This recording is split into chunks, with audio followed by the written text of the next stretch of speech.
All right, welcome back, Truth Seeker. It is Monday, June 22nd, 2021, and I've been wanting to do this video for a while. And if you're not familiar with Mark Passio, a lot of people have big opinions about Mark Passio, but he's someone who's been in the truth community teaching about natural law and the occult and sharing his own personal story about rebelling against the system and joining the Satanic Church and working up to the rank of priest, which is a middle degree. There's 5 degrees to the Satanic Church. The 3rd degree is the priest, if you look it up. So he was right in the middle. But he was surprised at some of the people that he came across from, political figures and communities who were part of the church once he became a member. But he noticed also, in his own words, that, it was wrong. And he realized it was part of what was wrong with the world, and then he got out of it. And since then, he's pretty much been teaching about what he's researched, the occult, what he knows about the occult, and a lot about natural law, his number one topic. What I want to do tonight is go back and watch his very first video that's uploaded to his channel. And if you ever watch his channel, he'll remind you every single time, stop what you're doing now and just go back to the beginning of my channel and watch from the beginning. And he does expect that everyone will go through and watch every last video he's ever put up, which is so much time and content. I mean, it'd be like a university student. And he does a great job. He's a great speaker. He has a great vocabulary. He has a great set of knowledge.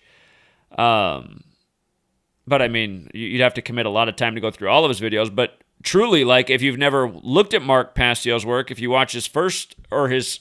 So if you guys don't know how to search by oldest video, just go to a content creators page, click the videos tab, and then where it says sort by, click that, and then choose oldest. And then I'll go back to the very first video that was uploaded to their channel, or then the oldest one that still remains. A lot of content creators are always getting rid of their videos because they're worried about getting strikes down the road. And I understand that strategy, because almost every time my channels have been deleted, they've gone back and given me strikes for videos that had been up for a year or 6 months or 3 months. And all of a sudden you get a strike for a 3-month-old video and a 6-month-old video and a year-old video, and then your whole channel is deleted. It's like, what? Why are those videos all of a sudden a problem that you have to delete my whole channel? They've been up for all this time? But he doesn't do that. He's kept all of his content up here, and it is kind of amazing that he's avoided the censorship. Again, everybody thinks everyone's a shill. I don't know if Mark Passio's a shill or not, but what I do know is if you take the time to watch the first few videos he put out, a lot of important information, and when you take the things that I teach about and you listen to the way he explains things that are related in the occult, you get the bigger picture. Knowledge is power. This man puts out a lot of knowledge. And what else I want to say that I like that he's doing, I kind of feel offended that he never invites me to anything that he does. It's like, do you not respect what we do over here? Because that's kind of, if you watch Mark Passio, a lot of people don't like him because he's just so negative, and he's very full of himself and his ego, and he doesn't really give anyone else credit. Like, he'll always say, like, you don't see anyone else out in the world doing this. It's like, come on, man, there's other people out in the world doing that. There's not enough. You're right about that, but you're not the only one.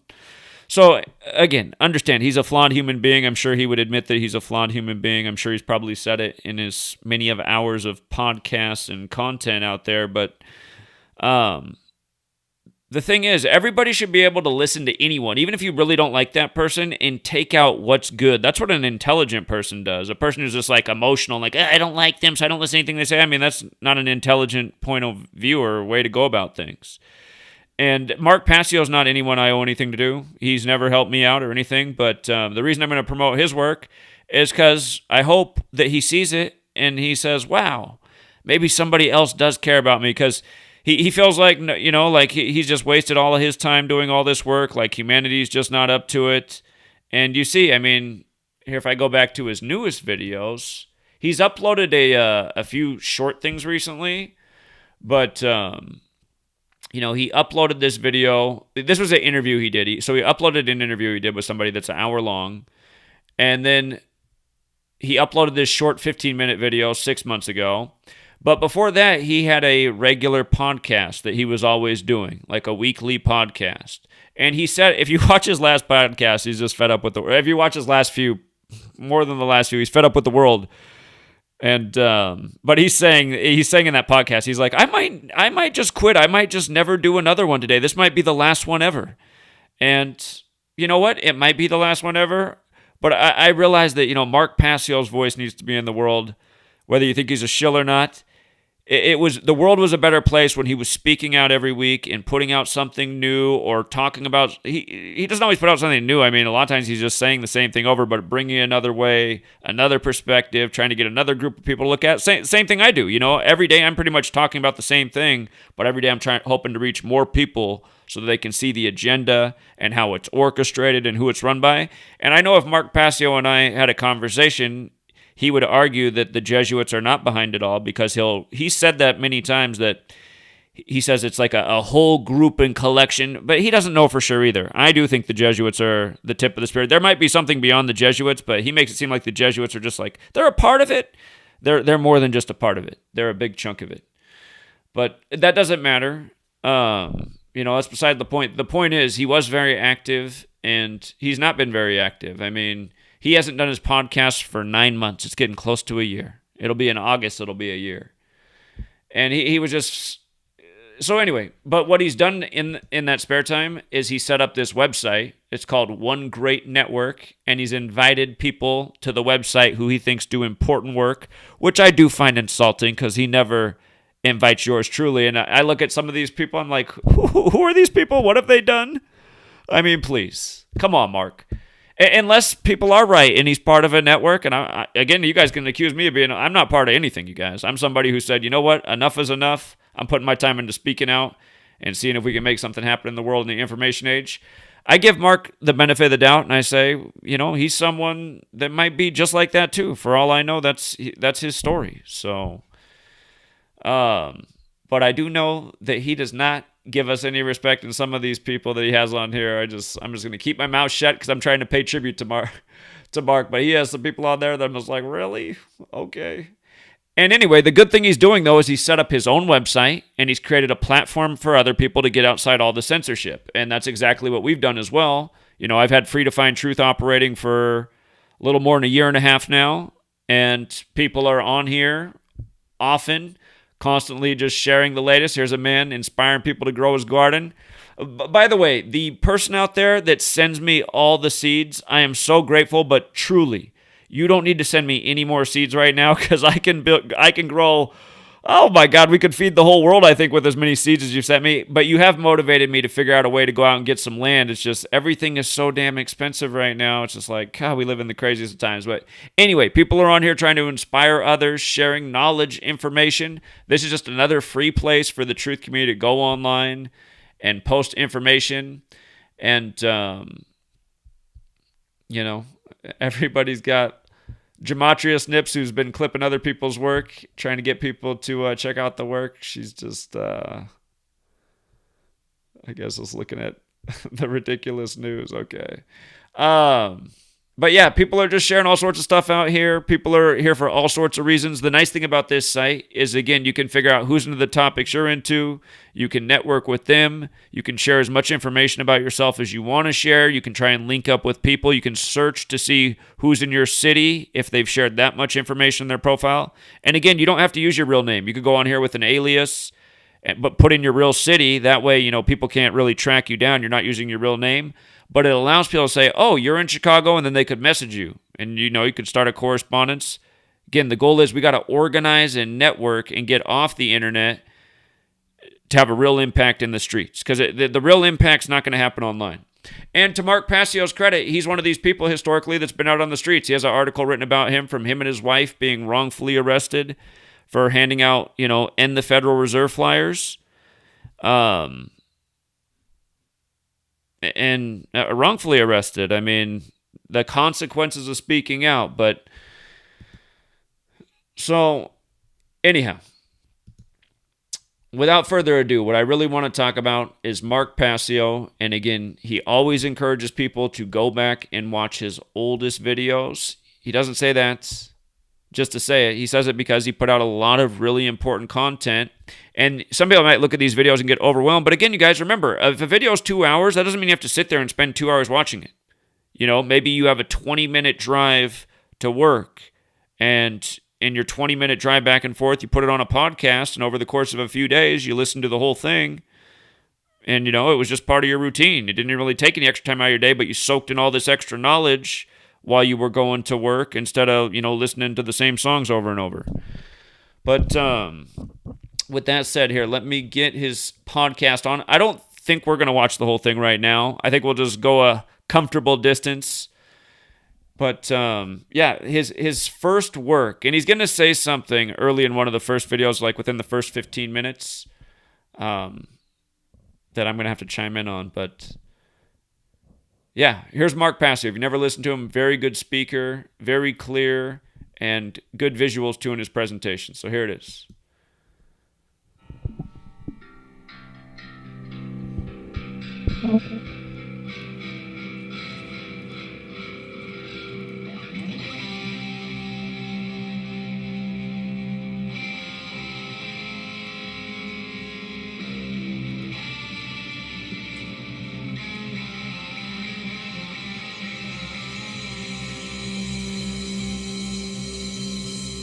Presentation is entitled, What on Earth is Happening?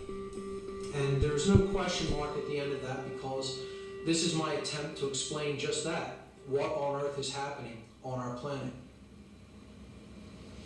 And recognizing the fact that researchers often stand on the shoulders of giants, men who have come before them, men and women who have done incredible research and put that out into the world.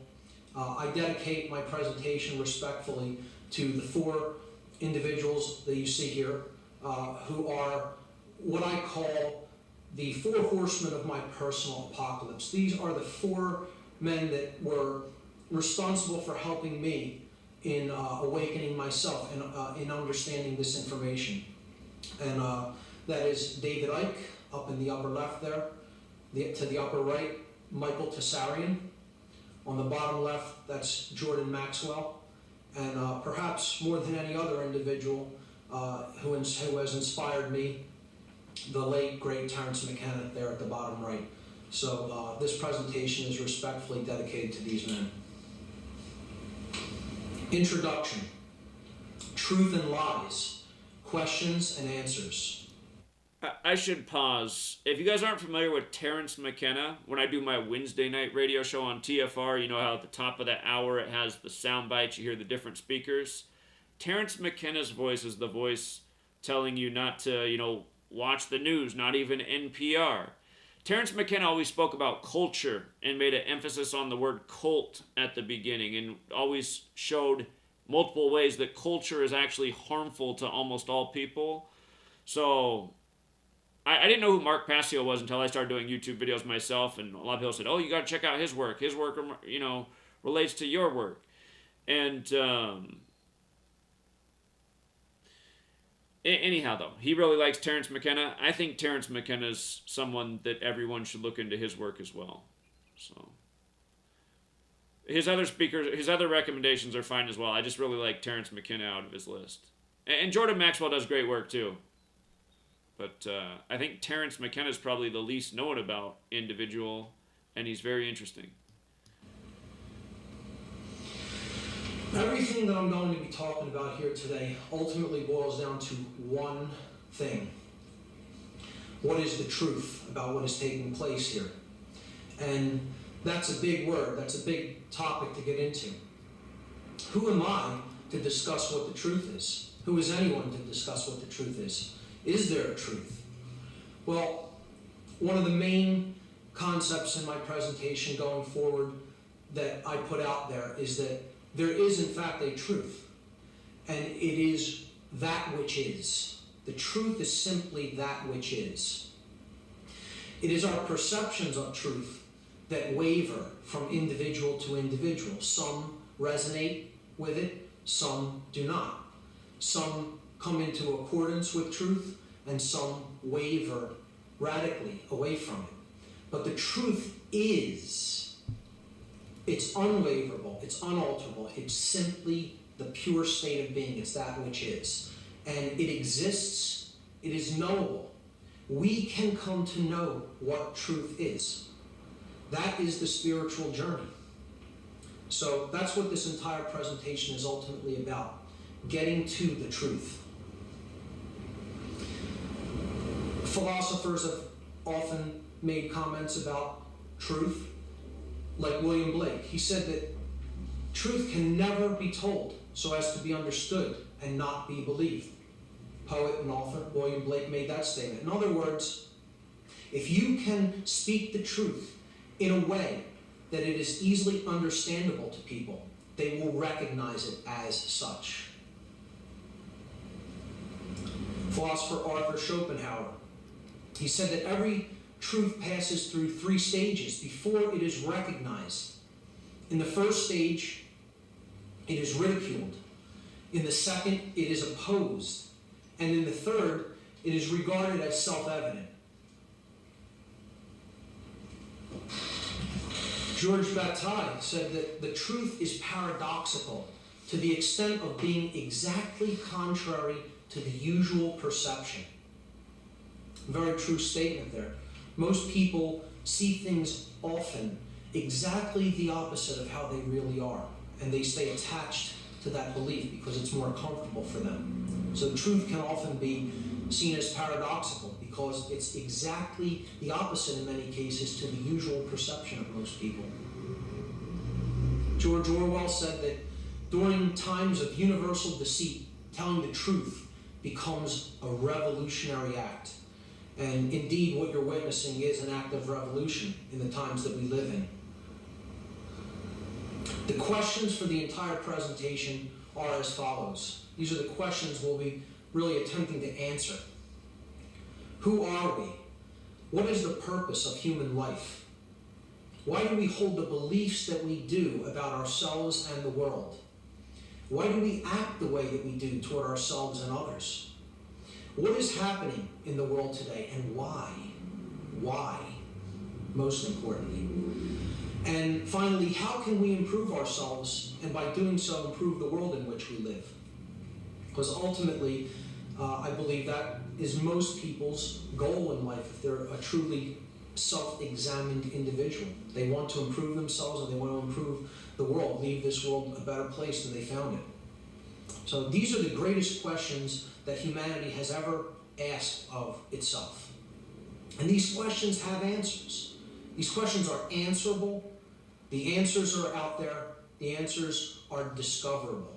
It's up to us to discover the answers to these questions. So the enemy of all truth, if you're on a quest for the truth, there are blockages, there are roadblocks involved, and lies and deception come up all the time when one is going off in search of the truth. So we want to understand how that dynamic works in this process. If there's anybody who knew a lot about lying and evil, it was this man, Adolf Hitler. He made this comment about a lie. He said, make the lie big. Make it simple. Keep saying it and eventually they will believe it. A technique for propaganda. Okay, and I just got to let one of my personal gripes about Mark Passio be known. Again, from what we understand about the history books, the Nazis are evil, just like Osama bin Laden, which Mark Passio would not go along with the later part. But again, he always talks about like the greatest evil there ever was the Nazis. It's like, come on, Mark, man. The current government we have here is way worse than what the Nazis ever were. And it's not even close, you guys. If you don't think that's true, pay attention to what the America's responsible for throughout the world for a long time. We're the engine of what is taking place right now. So, and of course we brought all the Nazi scientists over. It's all one big Jesuit cabal, but it's just like, I don't want to do too many interruptions, but he's just so focused. Whenever he has to go to his example of evil, he goes to the Nazis. It's like, this is no different than our public indoctrination that made us so. But he does have all the right quotes from all the same kind of people they brought over here that essentially took over our government. So here we go. If anyone knew more about lying than even Hitler, it was this man, the Nazi minister of propaganda during the Third Reich, Paul Joseph Goebbels. He said, the bigger the lie, the more it will be believed. Contrary to what you would think, you make the lie even bigger, even more extravagant, even more encompassing, and more people will actually believe that. Which brings me to the concept of the biggest lie. So the biggest lie that we can ever be sold, or that we can ever personally buy, is simply the lie that there is no truth, or even if there is, it's undiscoverable. So why bother to even go out and search for it? This ties in with the philosophy of moral relativism, and it's a dangerous and slippery slope when you go down that path, because if there is no truth, then there is no right or wrong either. So there is a truth. It is knowable by us. It is our job to find out what the truth is. So if you buy the biggest lie that there's no truth out there to discover, that it's all just perception, then you're headed down a path in which there is no right or wrong either. And it's up to anybody to decide, what they think is appropriate given any particular situation. They're not really making a decision that is born in true conscience. It's just what is right for me, I'm going to do, regardless of the consequences, because I don't believe that there is actual truth to live in harmony with. So that's the most dangerous lie of all to buy. And unfortunately, most people in the world have bought this lie, that there is no truth, and therefore the spiritual journey for them never really begins, because they're never really striving for something beyond themselves. So it's a very important thing to overcome and to get past before you go deeper into this journey. You have to believe that truth indeed does exist. Otherwise, you're not really actively searching for it. So in our search for truth, where do we go for answers? What sources do we have to go to? Well, most people go to what I call the big four, and they are politics, religion, science, and the New Age movement. And each one of these is an ideological system. It's an institutionalized system of thought. And each one of them differs in various ways, but most people will go to one of these four institutionalized systems in their search for truth. And what I'm going to talk about in my presentation here today will touch upon all of these institutionalized systems. However, it cannot fit in nicely into any of these boxes, because that's what they are. They're boxes for consciousness. They are paradigms. They're acceptable ways of looking at the world, outside of which it is discouraged to look outside of.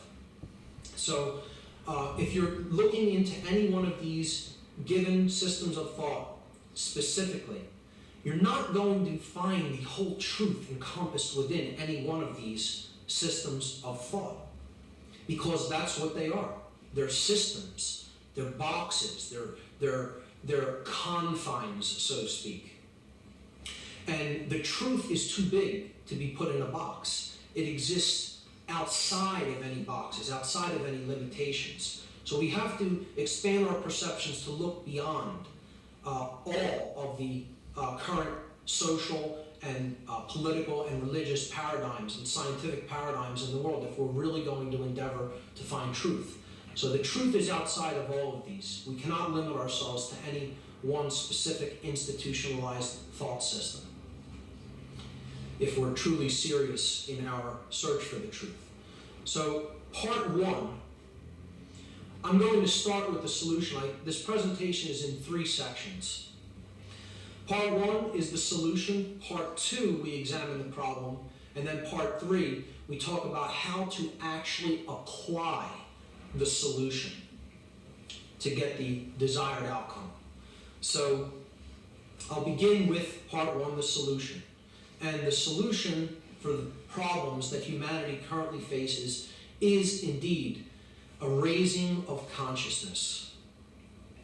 Consciousness must be raised on a global scale. But to do that, the way that that is done is by raising it on an individual scale. within each individual, consciousness must be raised. And as each individual consciousness is raised, global consciousness is raised. But in talking about consciousness and why this is the solution to all of the problems that humanity faces, most people don't really understand what consciousness is. They think of it as simply being physically awake. Yes, we have physical awake consciousness because we're awake, we're alert, but consciousness is much more than just a state of being physically awake. So we need a definition for consciousness as we go forward in the presentation. And I'd like to encapsulate how I feel about consciousness. This is a quote that is on the oracle at Delphi in Greece. This is words that are inscribed upon the Delphic oracle. Heed these words, you who wish to probe the depths of nature. If you do not find within yourself that which you seek, neither will you find it outside. If you ignore the wonders of your own house, how do you expect to find other wonders? In you is hidden the treasure of treasures. Know thyself, and you will know the universe and the gods. So this is one of my favorite quotes because it tells the whole story, essentially. We need to know ourselves. All knowledge of value ultimately is self-knowledge. And this is what we lack globally. We lack this as an entire species. And this is why we're in so much trouble today. This is why we're in the dark situation that we're in. Because we lack self-knowledge. We need to understand ourselves and our motivations and our desires and what makes us tick if we're really going to have any kind of happiness, success, or peace in our lives. And the ancients understood this, and they encapsulated it perfectly in a statement like that and in the buildings and in the architecture that they put together. Perhaps they were more connected with consciousness and with their own self-knowledge than we are today. So this next slide is a dictionary definition of what consciousness is. An encyclopedia or a dictionary says that consciousness is the characteristics of a being generally regarded to comprise qualities such as subjectivity, self-awareness, sentience, sapience, and the ability to perceive the relationship between oneself and one's environment. Now that's an excellent definition of what consciousness is in my estimation, but it's a bit complex. There's a lot of words there. And instead of going into each word and breaking it down and defining it separately, we can take that as a pretty good definition of what consciousness is, but for the purposes of this presentation, I would like to just simplify it and take it down to a simpler level. So with that in mind, this is the definition of consciousness that I'm going to use going forward in this presentation. Consciousness is simply the ability of a being to recognize patterns and meaning with respect to events taking place, both within oneself and in the realm in which the self exists and operates. In other words, consciousness is the ability to understand information, understand events that are taking place, the implications of them, and internal events and information as well as external worldly events and information. It is the ability to recognize patterns within information. That's my definition of consciousness as I'm using it in this presentation, so we want to keep that in mind as we move forward. The ancients had different symbols that they used for consciousness and energy, and this is one of them. This is called the Tao. Some may know it as the yin and the yang. And this represented the all, everything, because everything is conscious. Everything is consciousness ultimately. It's all energy. And there are different mixtures of different types of energies. And the Taoist philosophy codified this in this symbol, the Tao, the Yin Yang, by a mixture of two basic polar energies, one being light, one being dark, one being male, one being female. They call these the Yin and Yang. Now, Yang is on the left there, and it's solar. It has to do with light, the sun. It's masculine in its qualities. It's active. It's more analytical, and it's a dominant energy. It's more left brain. Well, we're going to talk about the structure of the brain later on. And it can be aggressive. It's dominant, it's active, it's a male thrusting principle. Okay? The darker energy, yin, is associated with the moon, which is up at night, okay, when it's dark. It's a more feminine or passive energy. It relates more with intuition than with analytical thought or logic. It's more submissive than dominant. It's more right-brained. And it deals with concepts of compassion and nurture. So the ancients looked at this as these are the qualities that are in all of us, not just men and women. It's not just male or female. This masculine and feminine energy is indwelling in all of us, whether we are male or female. And we have to strike a blend, a perfect blend, or an equilibrium of these two types of energies, male and female, yang and yin. So what we're going to talk about later is how one of these energies is really seemingly dominating the other more in the modern world. Another mode or another symbol that the ancients used to explain what consciousness was is the triangle, because they recognized that consciousness was a threefold aspect within an individual. Basically, an individual expresses their consciousness in three basic ways, and all other ways that they express themselves are offshoots or variants of these three basic modalities of consciousness. So in the ancient world, this was known as the law of three, or the triune aspect of the individual. And here's what they are: our thoughts, our emotions, and our actions. See, our thoughts are the creator of our experience. Everything that exists has to first exist as a thought to come into manifestation. So our thoughts can be seen as the creator God, the creator of our experience. So I have it labeled here, the Father of the Trinity of thought, emotion, and action. And thoughts arise from what we call mind. The second part is our emotions. This is the yin aspect of consciousness. Okay, so the thoughts are the holistic quality. It's the essence. Emotions are the yin aspect. This is the feminine aspect of consciousness. This is the spirit in which we do things, our emotions. So this is the sacred feminine, or the mother of the Trinity, the Holy Spirit, if you will. Okay? This is the internalized expression of our consciousness, how we feel. And then there's the male aspect, what we do. So we have a thought, we feel a certain way about it, and then we take action in the world in relation to our thoughts and emotions.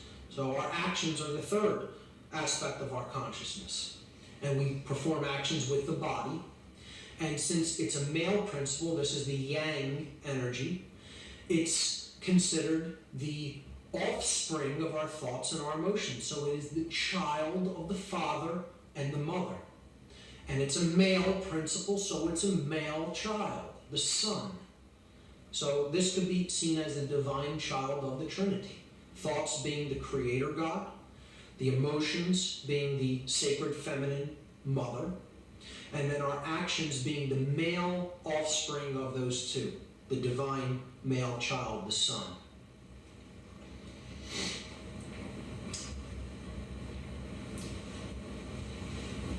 So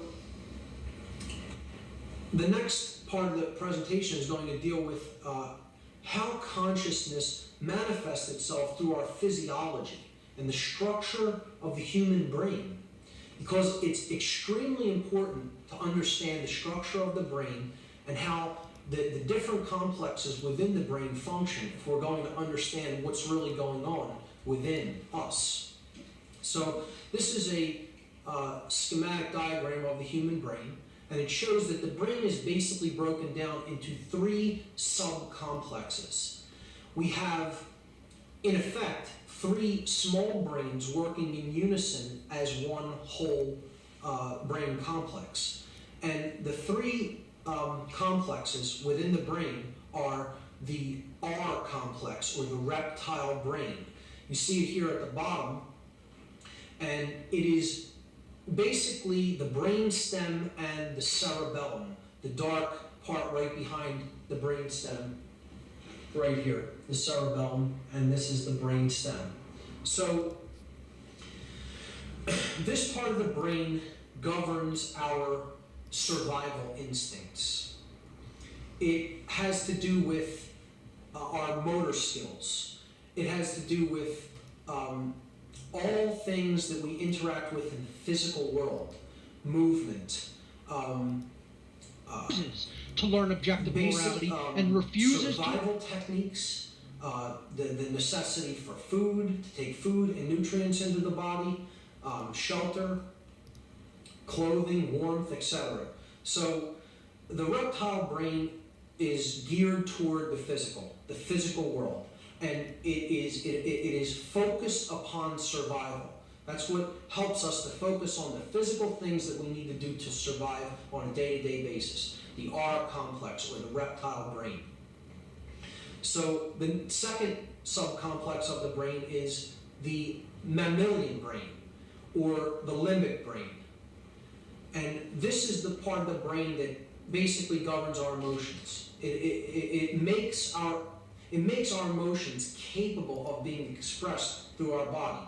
In other words, it pumps all of the chemicals, the neuropeptides, into the body from this part of the brain that makes us feel the consequences of what we do in the world. So this is the limbic brain, and it can be seen as the intuitive part of the brain, since it generates our emotions.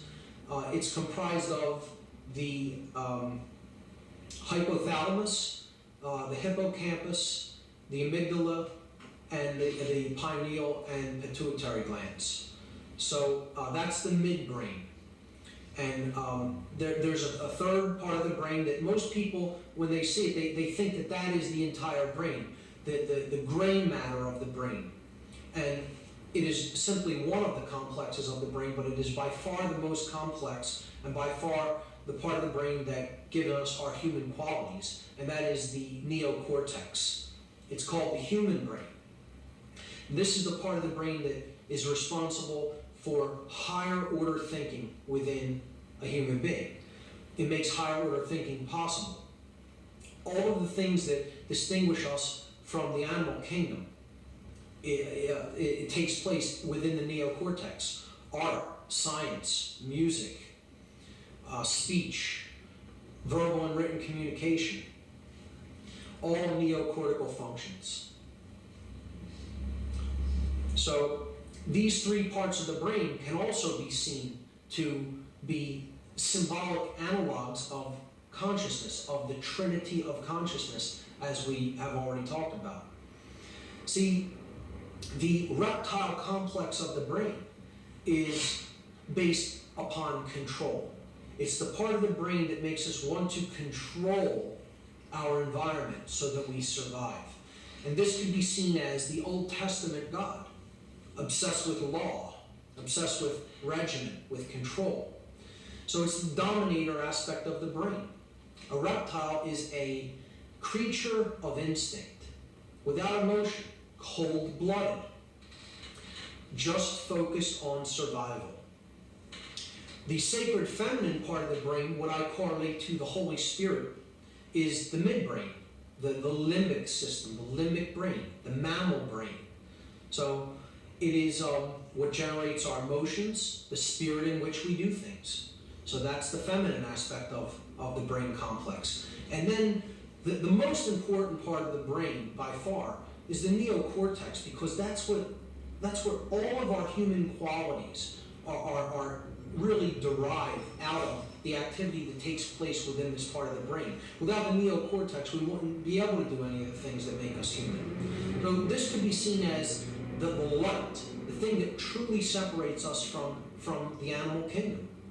And it is the son, the divine child. It's the product of these other two brains, with the reptile complex being the father, the limbic system being the mother, and then they bear the divine child, the neocortex, the light of the world, so to speak, because the prefrontal neocortex was known as the third eye, and by the ancients, and this is the part of the brain that is responsible for our highest order thinking, and it's the seat of higher consciousness in the physiology. So these three parts of the brain, the triune brain, as it's called in the scientific world, is a symbolic analog to the aspects of consciousness and the types of energy that we talked about when we talked about the Tao. So absolutely important to understand how these components function and what happens if they become imbalanced, which we'll talk about later in the presentation.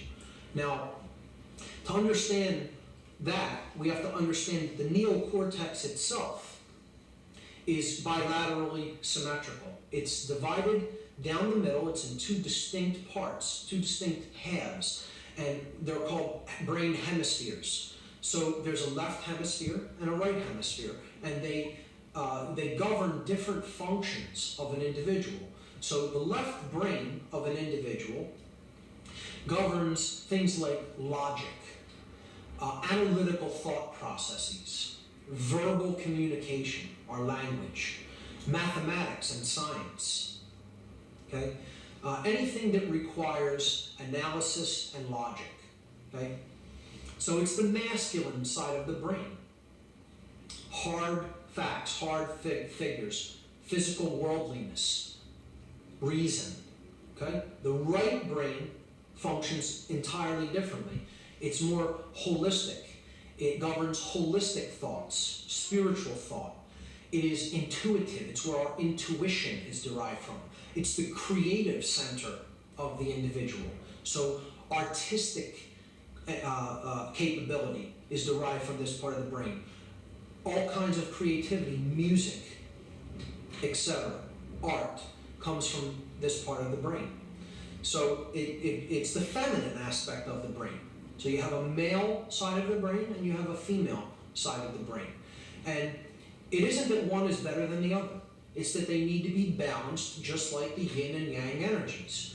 They need to be balanced to come to a state of wholeness, of working in unison with each other, and equilibrium. And that's a truly ordered individual, a person who really is truly awake in consciousness, has a balanced brain. They're using both brain hemispheres in conjunction with each other. When that is done, the prefrontal neocortex that governs the highest order thinking within the individual really comes online. And that's kind of the opening of the third eye, so to speak. And that only happens when these two brain hemispheres come into coherence with each other. And a little bit later, I'm going to talk about what happens if these brain hemispheres are radically out of balance with each other. What happens if one side really is dominating the other, and there's very little activity taking place in one hemisphere of the brain, but a whole lot on the other.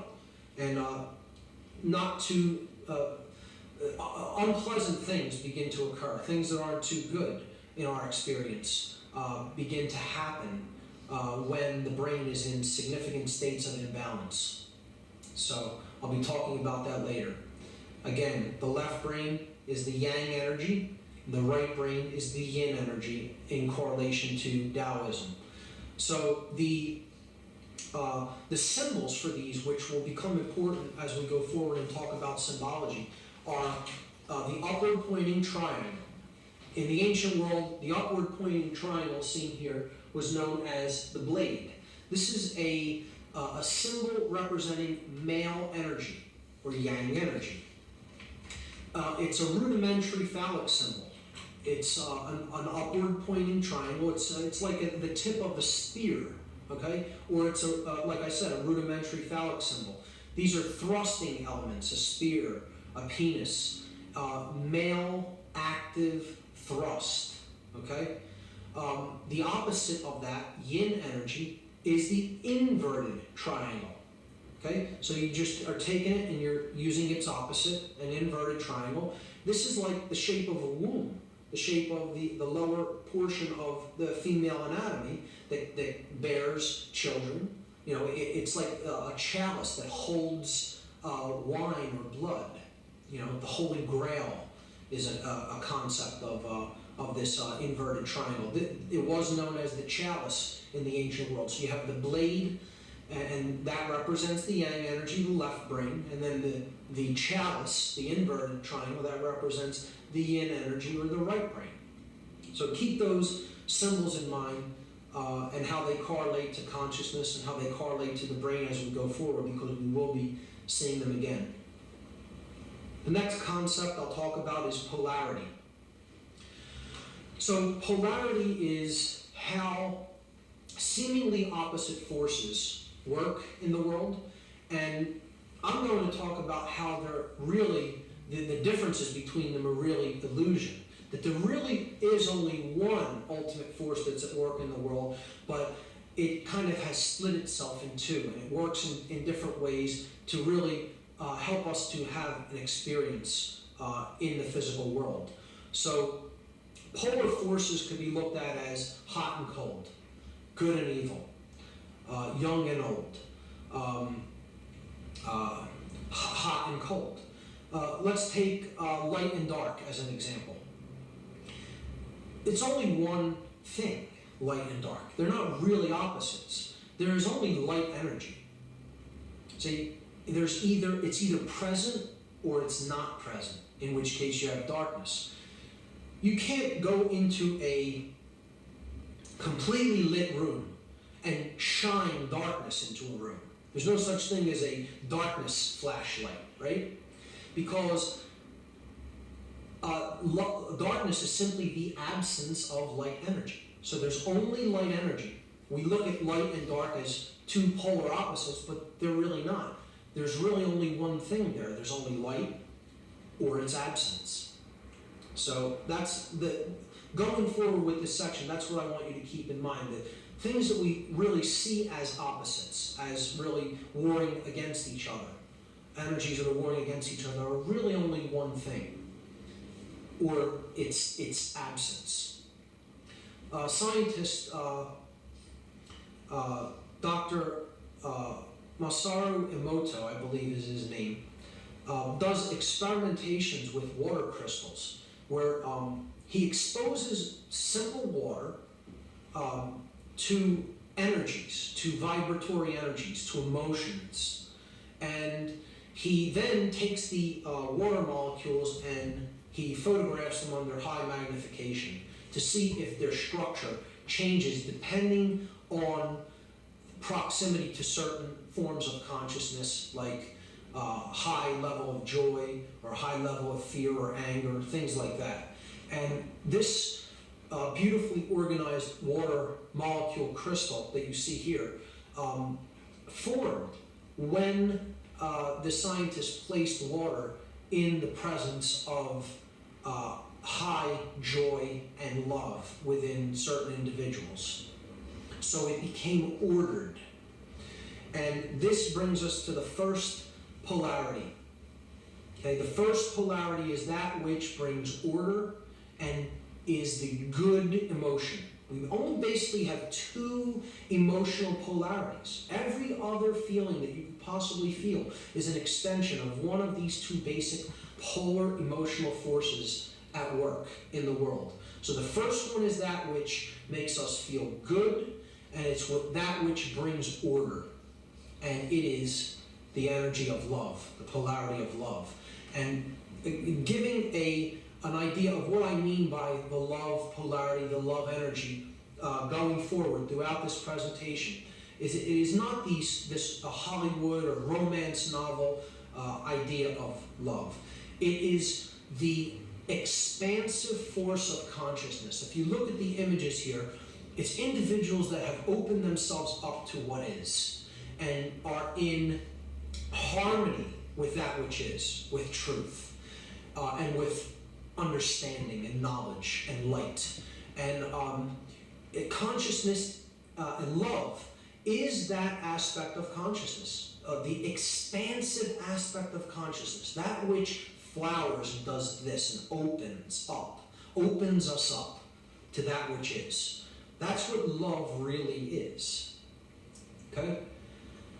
Its polar opposite is the opposite of the energy that makes us feel good and which brings order. This is the energy that makes us feel bad when we experience it and which brings to our experience chaos and disorder and disarray and pain and suffering.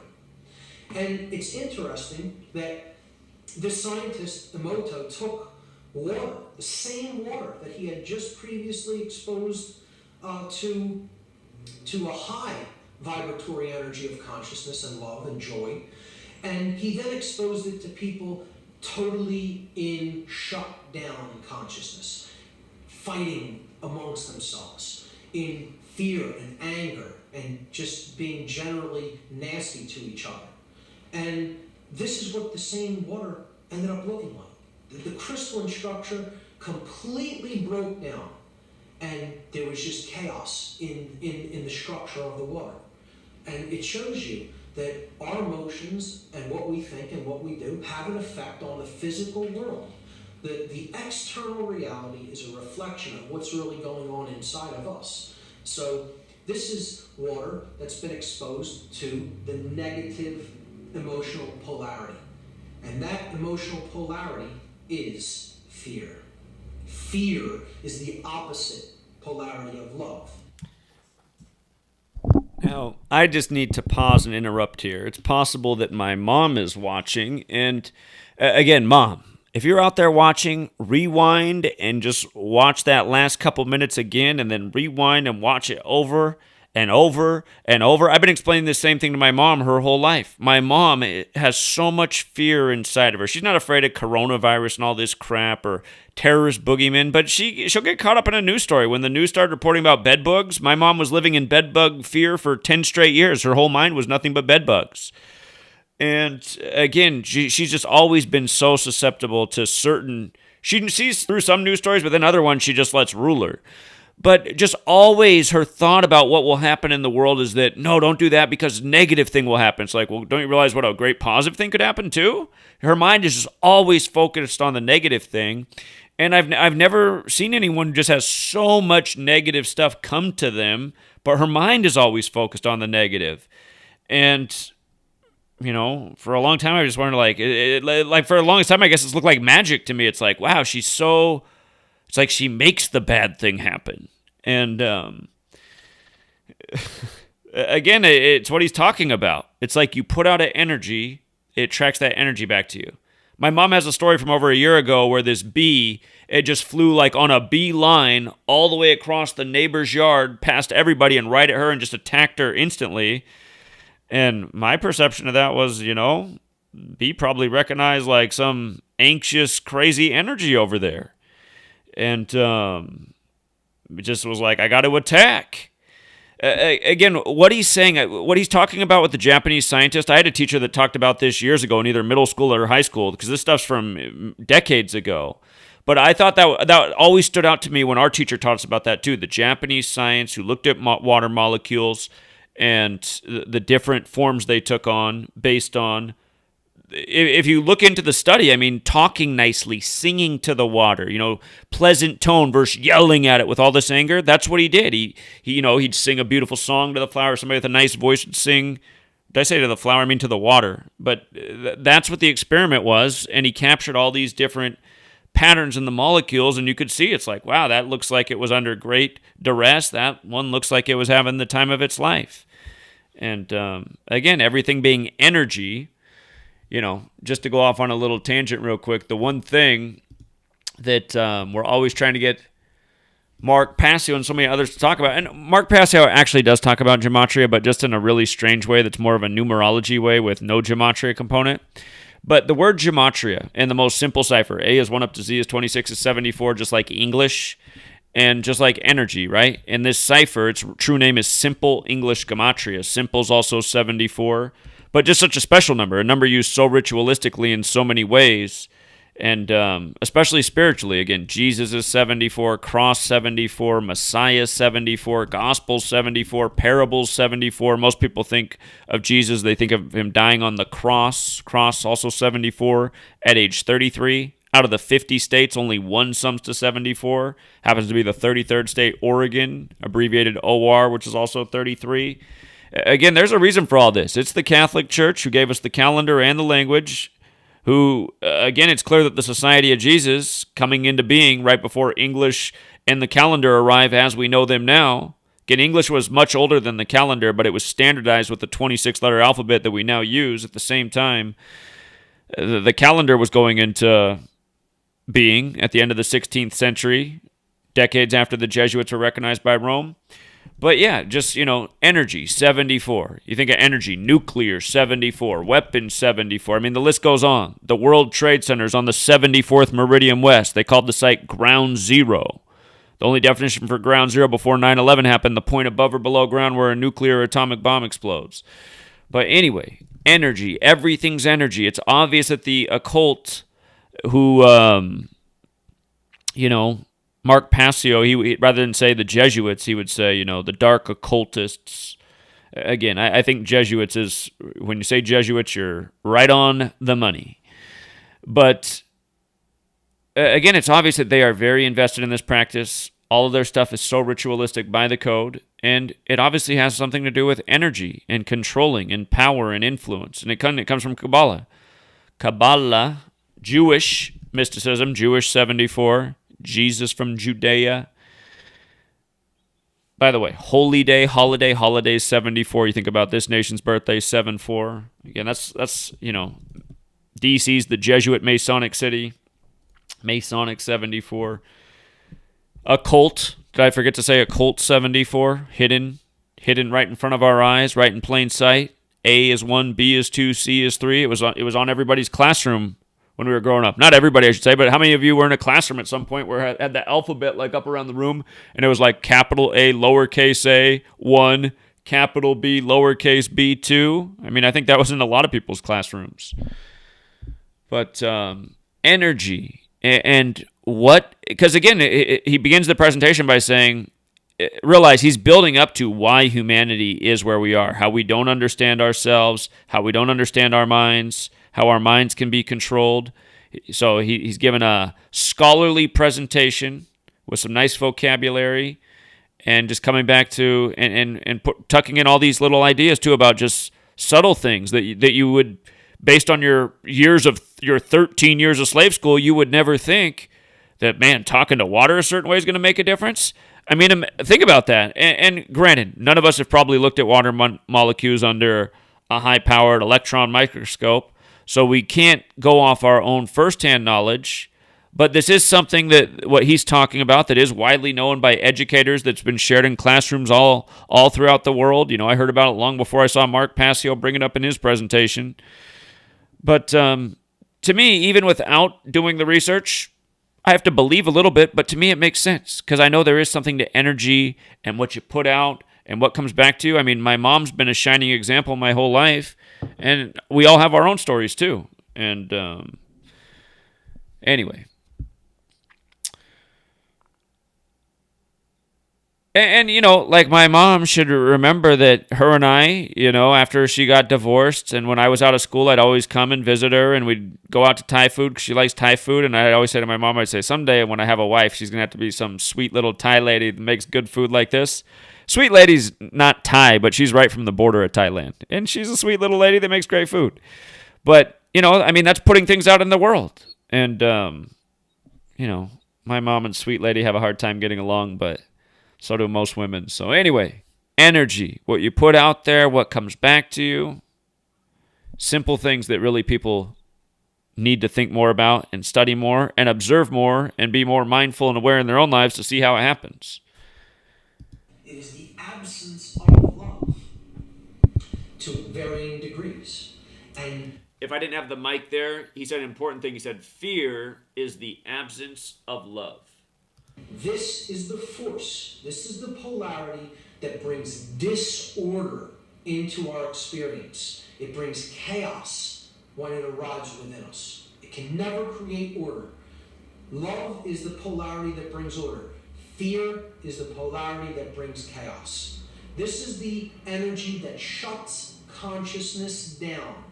Like love does this and it opens it up, fear does this and it closes it down and it keeps it suppressed. Okay? So, these two basic emotional polarities, love and fear, are what really create everything around us, depending on how much we're in harmony with each other. And they have each an internal manifestation and they each have an external manifestation. So, love has a manifestation that happens within us and then outward in the world. And fear has a manifestation that happens within us and then outward in the world. We're going to talk about those. So we'll talk about the internal polarities next, the internally expressed polarities of fear, of love and fear. So when love reaches a crescendo or a highest expression within an individual, okay? I have a term that I call this. It's a concept that as you think, so you feel internally, and so you act in the world. See, there's no separation within you, right? As you think, so you feel, so you act. And I call this concept dominion. It means that you are in rulership of the only thing you're really allowed to be in rulership of. You're in rulership of the kingdom of self. As you think, so you feel, so you act. Those three aspects of consciousness are in unison within you. And no one can tear them apart. No one can divide them or conquer them. People can't get you to do something that you don't feel is right. You act in a way that you say you think and feel, and then you act that way in the world. There's no contradiction within. That's the state of dominion. Its opposite is when fear runs rampant within an individual, and you have opposition within the self. The consciousness is shut down. The individual does not really understand what's taking place within themselves or around them, because they're essentially unconscious. The opposite of consciousness being the ability to recognize patterns taking place within and outside of oneself.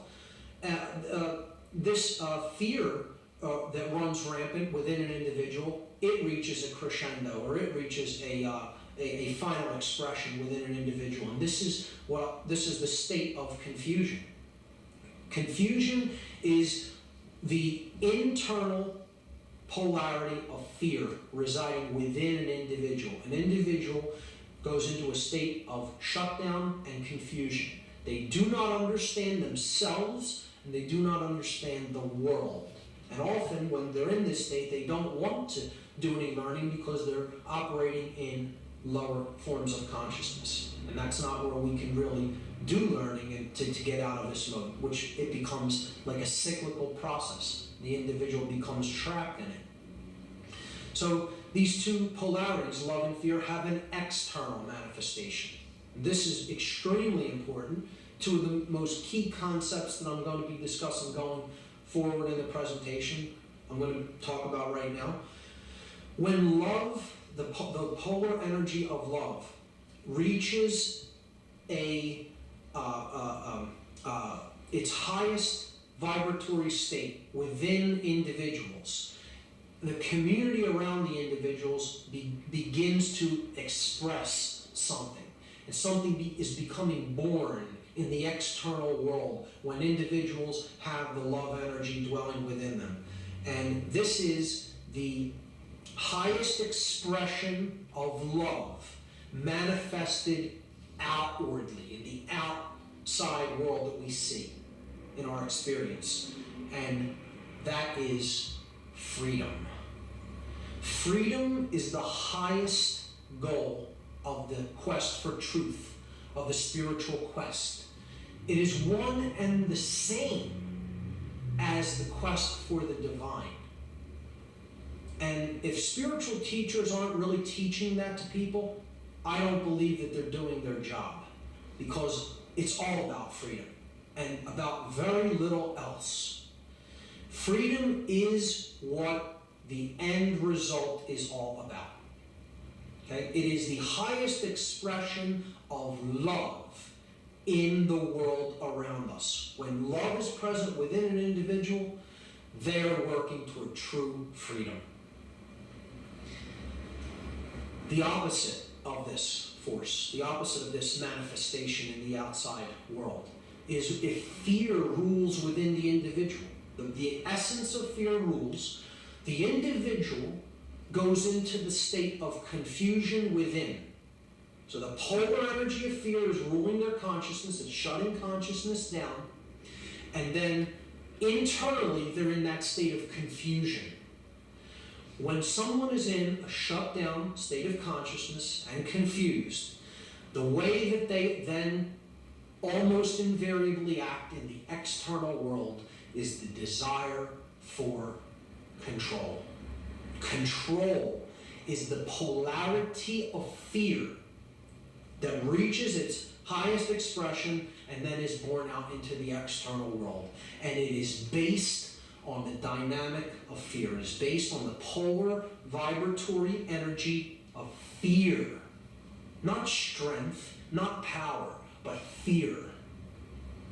A controller wants control because he is in fear. External control is an illusion.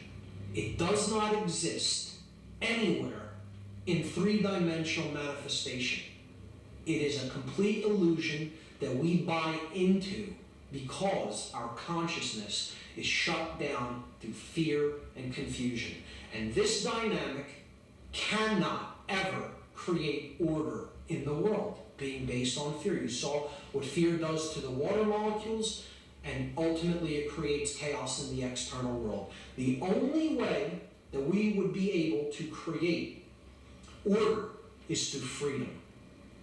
Impossible to do it through control, because control is based in fear, and fear creates chaos, as we've seen. If you're going to create order in the world, the only way to ever do it is to do it by attempting to create freedom in the world, because freedom is based on the polar energy of love. It is based on the dynamic of love, and that is the force which brings order and peace and prosperity. Trying to create any kind of control through, any kind of order through control is only going to get you chaos. It cannot ever create order or peace. So with that being said, the next concept to understand is direction. We understand how these polar forces work, what they do within ourselves and in the external world. We have to ask ourselves some basic questions about the direction of our lives and how we've lived, how we are living, and what if we continue on the path we're on, what we're likely to see in the future. So we're looking for our compass. We're looking for our emotional compass, okay? The direction that we want to set ourselves in life. And we can do this, we can try to set this compass for direction by asking some basic questions. Are we moving toward an expression of love, or are we moving toward an expression of fear? Both within and in the outside world. Which one of those basic polar forces are we really moving toward, if we are honest with ourselves? Based on our available knowledge of ourselves and the world around us, we have to make an honest appraisal of where we are and where we are headed. We have to have an understanding of the past. And, not studying the past is extremely dangerous, because those who don't understand what has happened in the past, it is very true that they are often doomed to repeat it in cycles, because they don't get the lesson. So an understanding of what happened in our past can help us to orient our direction for the future. We should learn from the past, from the mistakes of the past. But most importantly, in analyzing and trying to come to an understanding of what sets our direction in life, we have to really grasp and understand that our emotions are the most critical factor. Our emotions are our compass for direction in life. When we feel an emotion, it's because it's trying to tell us either continue to do that thing or do not continue to do that thing. The emotions are the compass. That's why it's called compassion. Compass is in the word compassion. Compass, passion, emotion. So our emotions are our compass for direction in life. If we numb them out, if we seek to not feel them, we're throwing our compass away and we're lost in the wilderness. So your emotions are there to be felt, not to be numbed out, as many people are striving to do in the modern world. There are our guide, so to speak. There are our markers through the wilderness that we're in. And we need them, and we need to cultivate them and feel them, not numb them out. So worldview is the next concept to grasp. And this really is what most people suffer from, a poisoned worldview, as I'll talk about in part 2. See, it's just what it says. It's our view of the world. How we view ourselves in relation to the world, how we view others in relation to ourselves.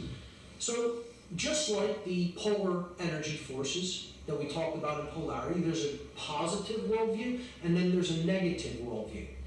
So the positive worldview is one that sees ourselves as, yes, an individual, unique expression of individuality, the monad of consciousness, if you will, the individual unit. But it recognizes that we are unique and we're an expression of the whole, and we're part of the whole. When that drop is in the whole ocean, there's no separation. It is the same consciousness, it is the same energy, it is the same substance, it's made of the same thing. And we need to see the world more in that holistic sense if we're going to come through these problems that we're facing, that we see in the external world. It's because we see ourselves as fundamentally separate from everyone else.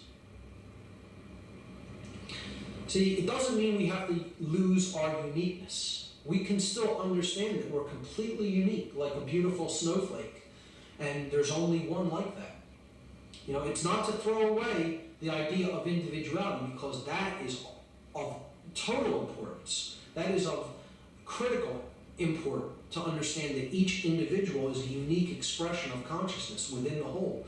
So the value of the individual is infinite, and it must be respected at all times.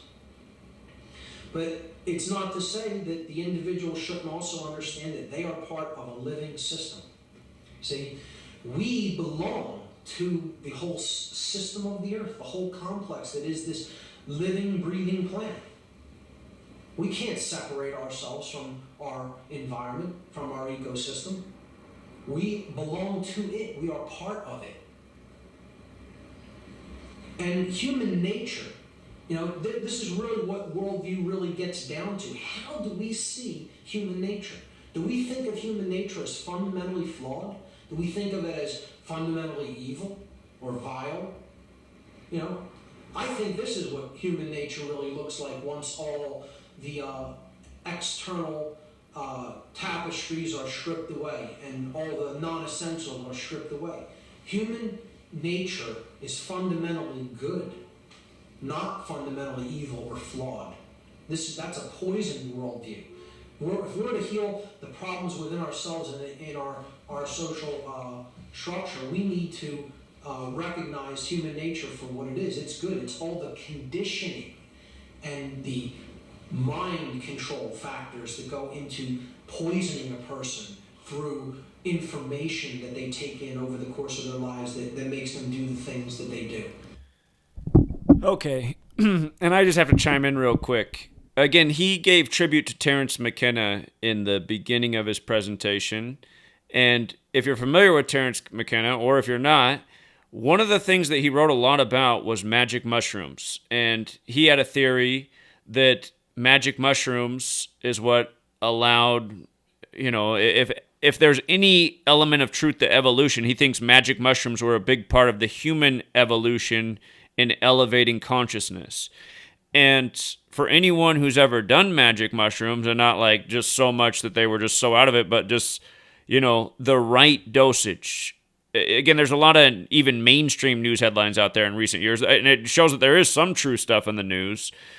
But just the possibilities of a medical dose of psilocybin, which is the chemical in magic mushrooms that makes you what we describe as hallucinate. But the thing is, when you are on a responsible dosage of magic mushrooms and you go out in nature, you understand on a different level how connected not only you are to nature, but just like the human life around you. And you cannot explain it to a sober person who's never experienced it. It's something that you have to experience, and it reminds you that, mushrooms are part of the natural world like we are, and there's things in the natural world that when they're put in our body, they allow us to experience something differently. But the other thing that happens for a lot of people on magic mushrooms is they see, like when you look out at the sky, it almost seems like there's a geometric pattern in the sky that you can really identify with your eye. And if you've ever seen anybody on mushrooms, their pupils open up way more. You do see more. You see like in greater detail.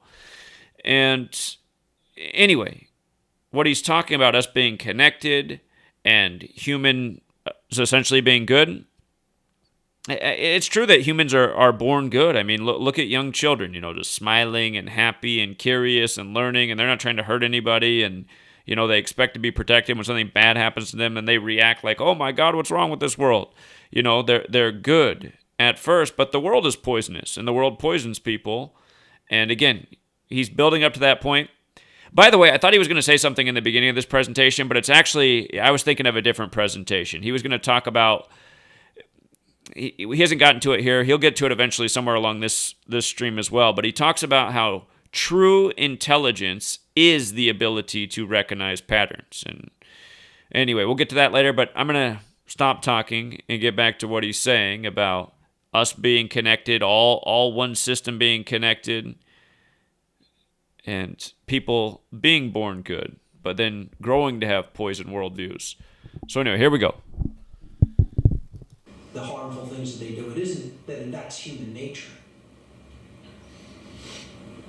And we need to really be focused on working toward true freedom if our worldview is a positive one. And if we really understand what we're here to do and what a positive worldview is really seeking to create, to accomplish. When we take this worldview, this positive, connected worldview, this unified, non-dual worldview, these are the states that emerge. Higher levels of consciousness and awareness, dominion within the self, understanding of our motivations, our desires. And states like this is what emerges, what you see here. Peace, harmony, justice, truth, freedom, order. They can only be created with a positive worldview. The opposite worldview is a negative or a dark worldview, a poisoned worldview as I call it. So it's the worldview that sees that, again, that little drop up there as completely cut off and separate from the whole. This is one big, huge mass of consciousness, but I'm completely separate from it, and I have no relationship to that whole. I'm just a number. I'm one of the faces in a mass of faces, and I can't really affect any change. I'm just a number. I'm powerless. My nature is fundamentally flawed.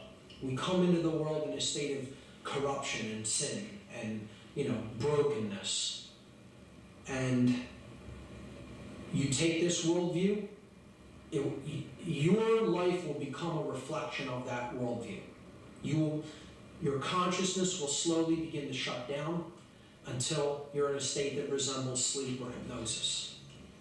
And you will have all kinds of susceptibility to techniques of mind control, which I'll be talking about. And when we take this negative worldview, then we want to lash out against everyone else. We're cut off, we're separate from everybody else, we're in a state of internal confusion because our consciousness is shut down, and then we want control.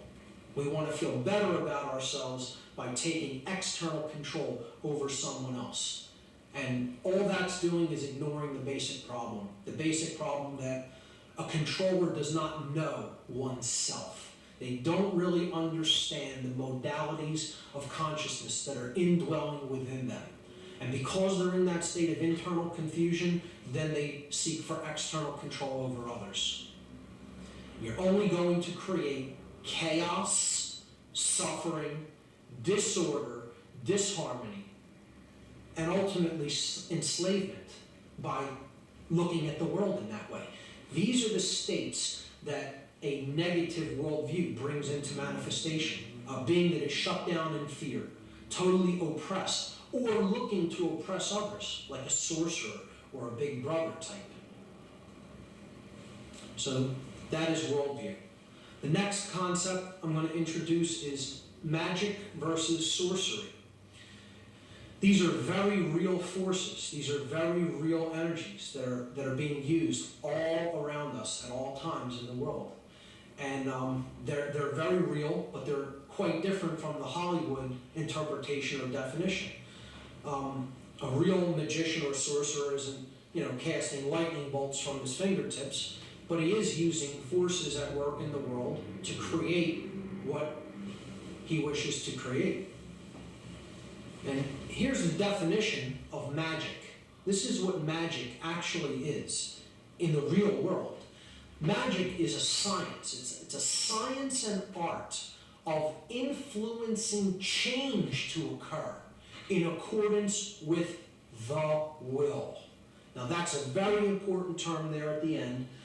Will with a capital W. Okay? Whole books, whole volumes have pretty much been written about what that means. And this does not mean the practitioner's egoic will, my desire, what I want to see happen, what I want to see done. This is the will of the energy of creation. It is the will of love. It is the will of that polar force that wants to create order, the divine intelligence inherent in creation, in the energy of creation. Now, you can call that whatever you want. I have no problem calling that God. I have no problem calling that the divine. This is the divine will. But you could think of it however you wish to think of it. So that's what magic is. The science and art of influencing change to occur in accordance with the will, capital W, the divine will. Let thy will be done, not my egoic will. Okay? Magic's goal is the state of non-dualism. We talked about this before. This is the state of dominion, the state of not being able to be torn apart internally. This is the state of as you think, so you feel, and so you act. You are non-dual. You are one within.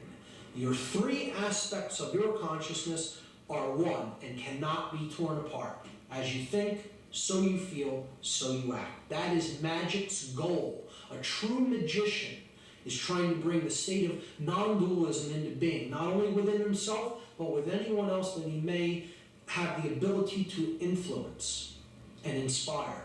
And the process of this, of a magician's process to create the state of non-dualism is known as alchemy. And alchemy is not this medieval concept of turning actual metals, base metals, into gold. This is an allegory. This is a symbolic allegory of helping to raise base consciousness into solar consciousness, into divine consciousness, non-dual consciousness, harmonic with the resonant energy of love, of order, of a unified brain, the unified male and female energies. So that's what an alchemist is really trying to do. He is attempting to inspire others and be an influence for them to raise their consciousness up to a higher level. That's what the process of alchemy is. And that's a magician's vehicle for doing his work to accomplish non-dualism. The opposite of magic is sorcery. And as you see here, the definition is almost identical. Sorcery is the science and art of influencing change to occur in accordance with the will. And you'll notice that the will is no longer capitalized, lowercase w, okay, because this form of will is not the capital W will. It is not the divine energy, it is not the divine aspect of creation, the divine will. This is the sorcerer's own egoic desires, what I want to accomplish for my ends. Let not thy will be done, let my will be done. So sorcery also has a goal, and what it is trying to create and bring into the world is the state of opposition. Opposition is the state when polar forces are at war with each other, and there is struggle, there is conflict, there is suffering, there is chaos. Moreover, it means that sorcery wants to create, and a sorcerer wishes to create an opposition within an individual. This is the opposition that takes place within us. We aren't unified in the way we think, feel, and act. We may think a certain way or feel a certain way about something, and yet we do something that's in opposition to that. So we're torn apart from within. So, I mean, think about this in the context of what's going on in the world right now, right? He's saying they want people who, they don't separate their thoughts and their emotions and their actions.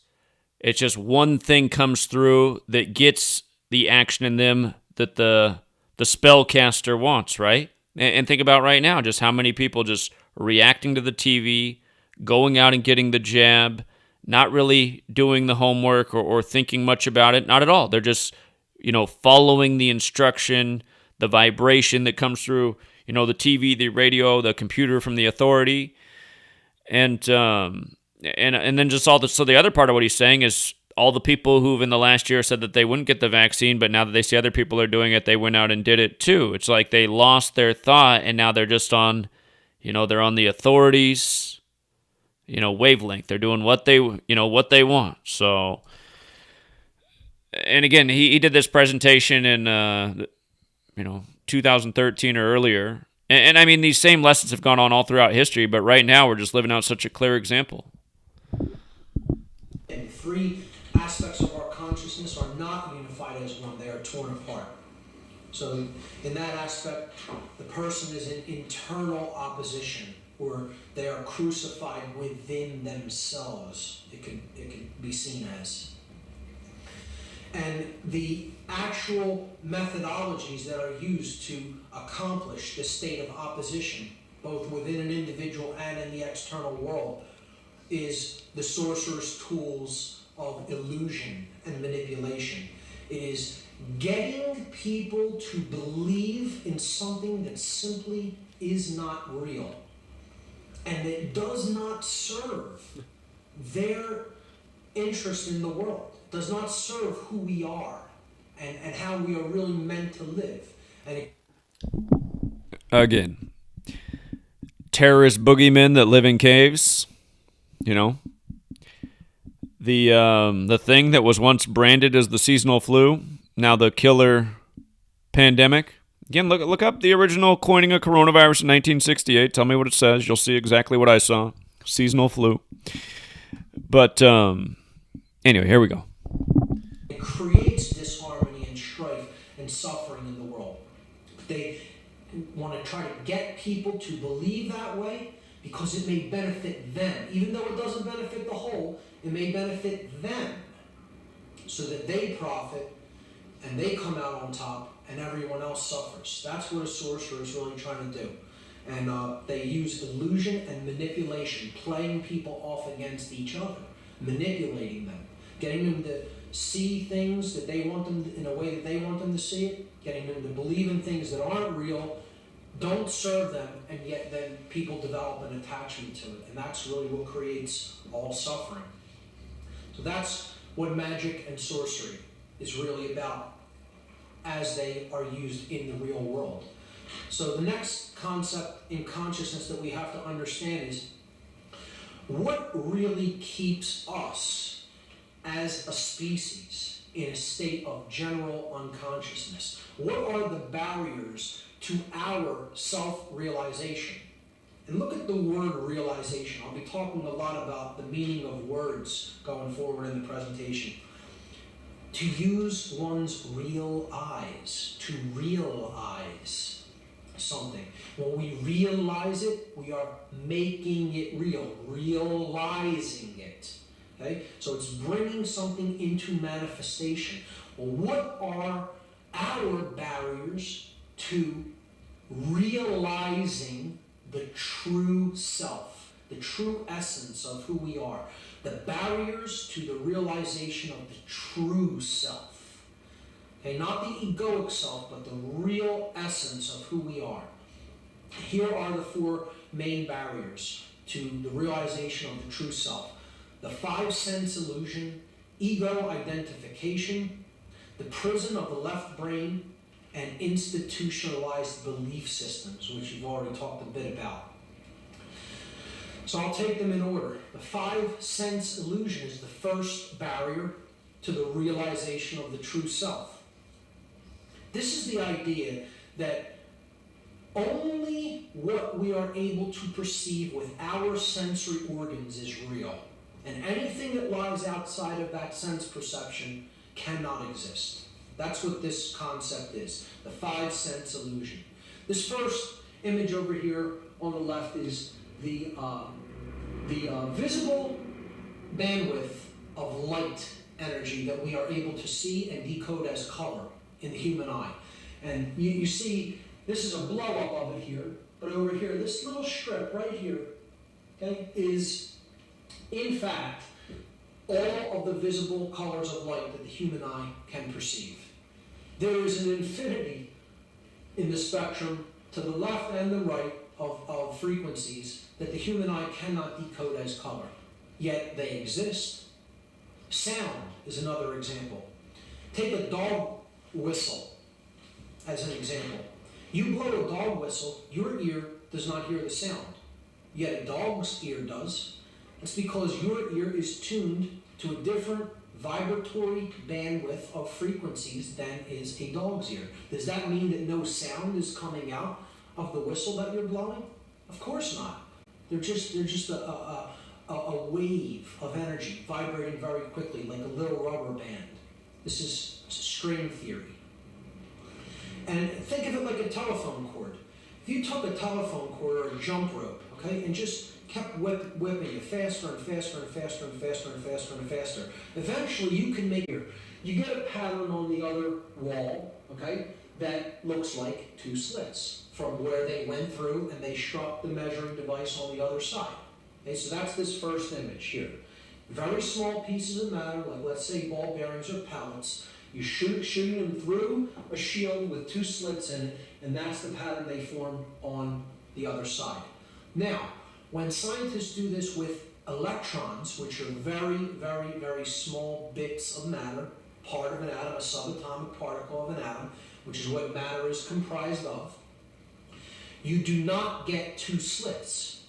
You get what's called an interference pattern, which is like waves. Like when water goes through something and strikes it with intensity, and then it diminishes as it goes out from the center of intensity.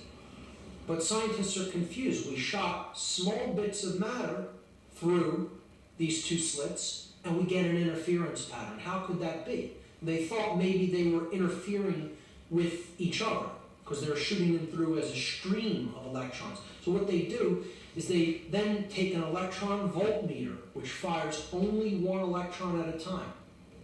So now they're just firing one electron at a time, but yet they still get an interference pattern. There's nothing for the electron, the single electron, to interfere with because it's going through one at a time.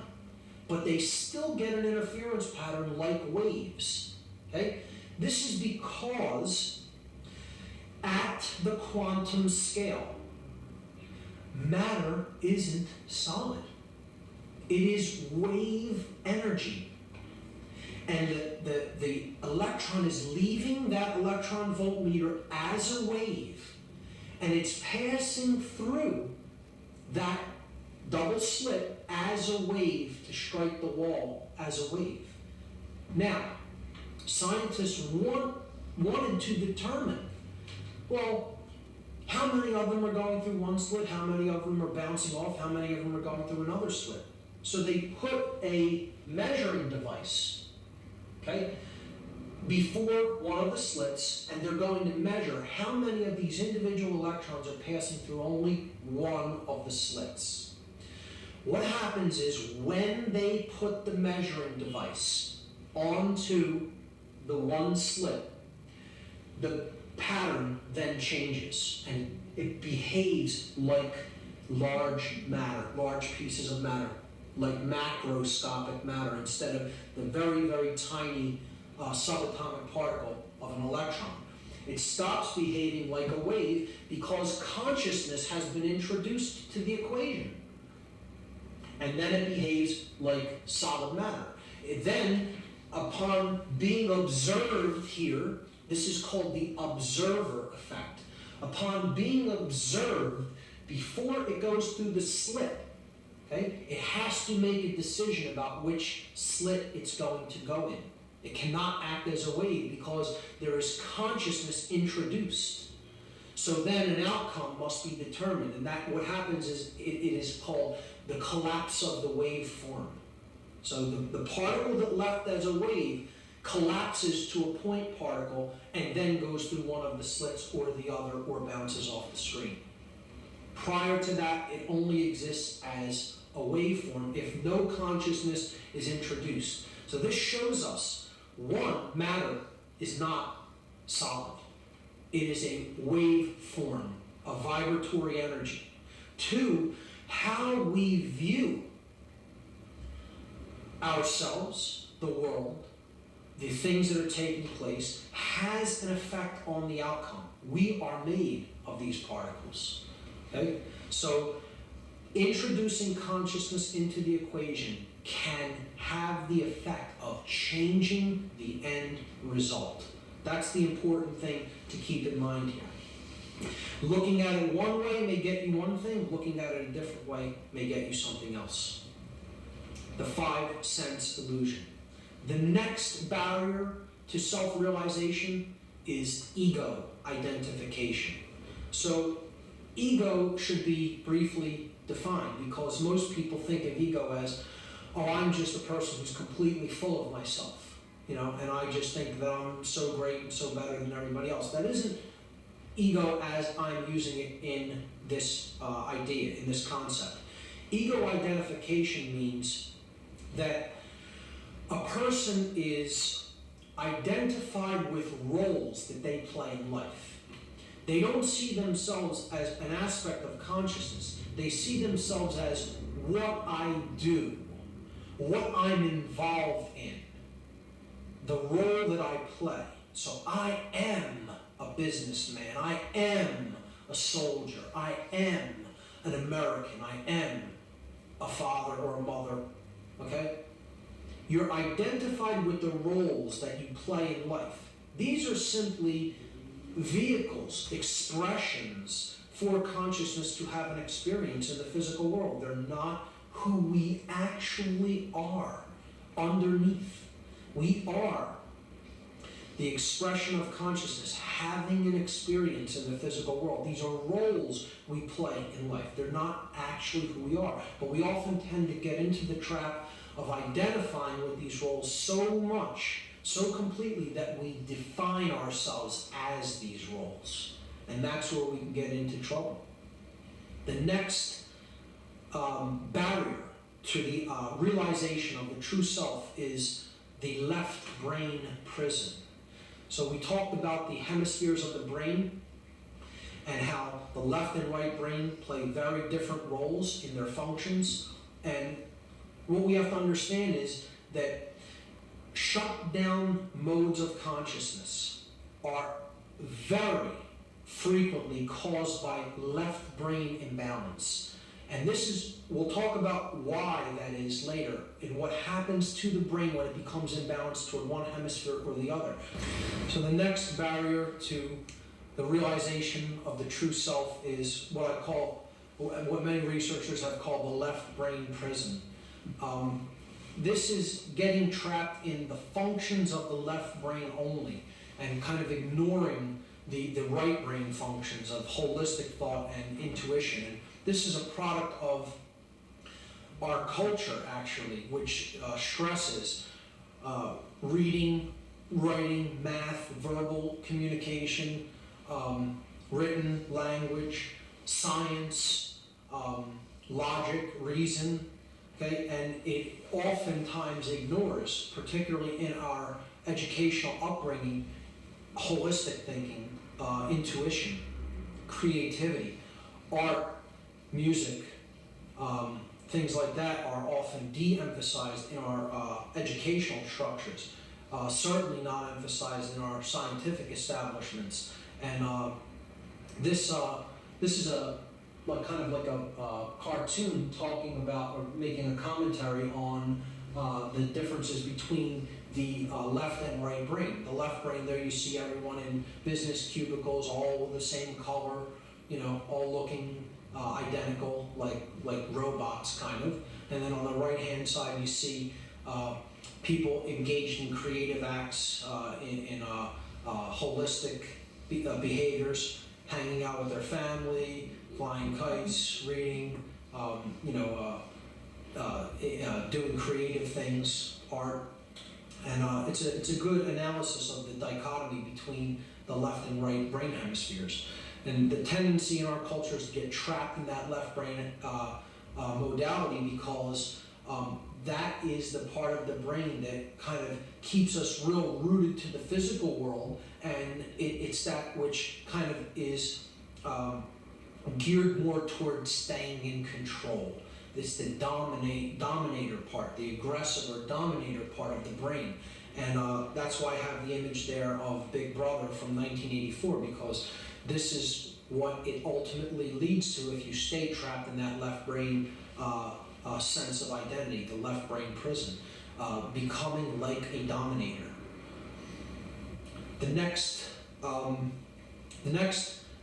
barrier to the identification of the true self is institutionalized belief systems. So I call them belief systems because that's exactly what they are. They are beliefs that people become attached to. They do them often because it's simply the way they were done previously.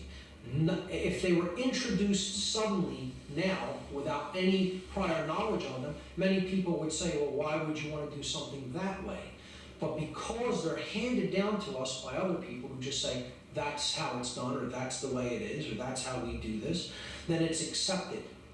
But from our cultural paradigm, our cultural way of seeing the world.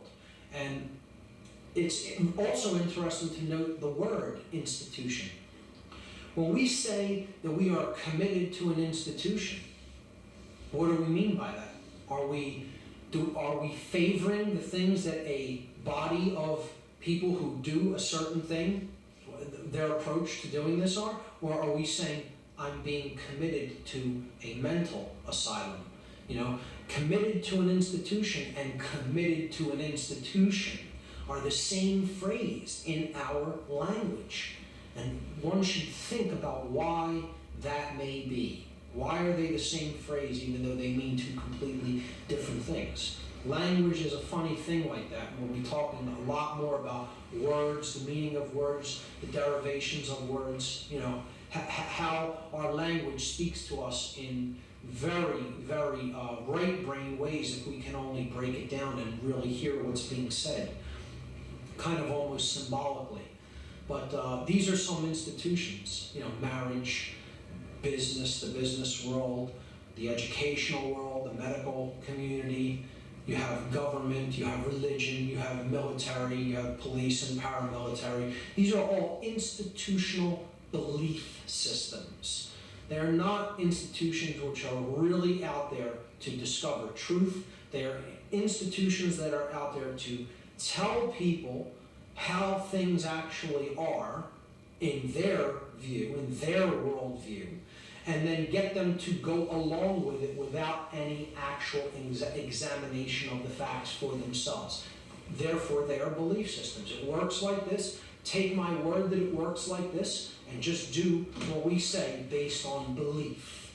Not discovery, not self-discovery, but just belief.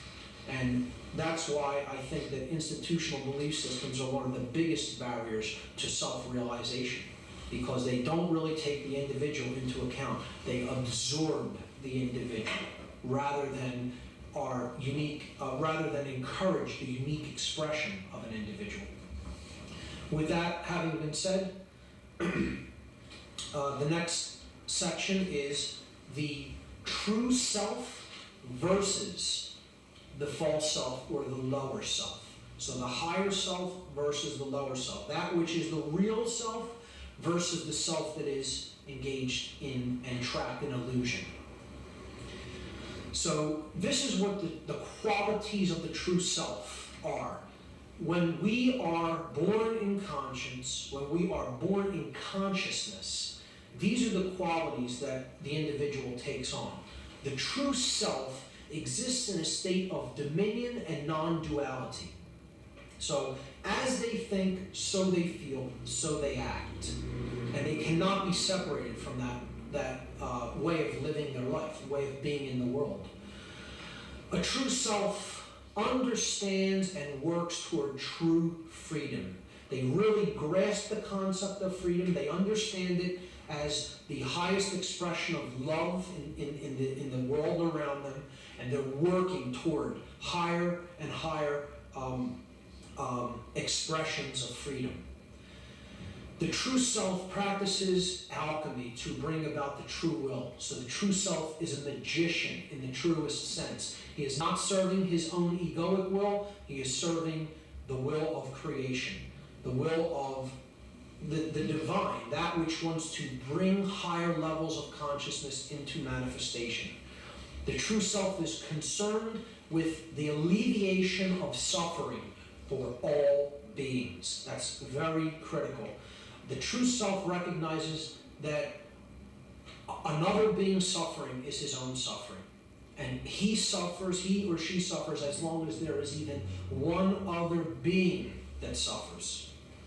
And they realize that because their worldview reflects an understanding that there is no separation between self and others. That separation, that seeming separation, is an illusion. There is only one consciousness here. And there is really no separation when you get right down to the deepest levels of consciousness. The true self does not exist in left-brain prisonhood, and he does not exist in ego identification. He has made the energies that are the seat, in the seat of consciousness, that in the physiology, in the brain, one. Okay? He's united the polarities of left and right brain, of male and female, the chemical wedding, if you will, it's been called. And he's operating from a perspective of whole thoughts, okay? And he's not ego identified.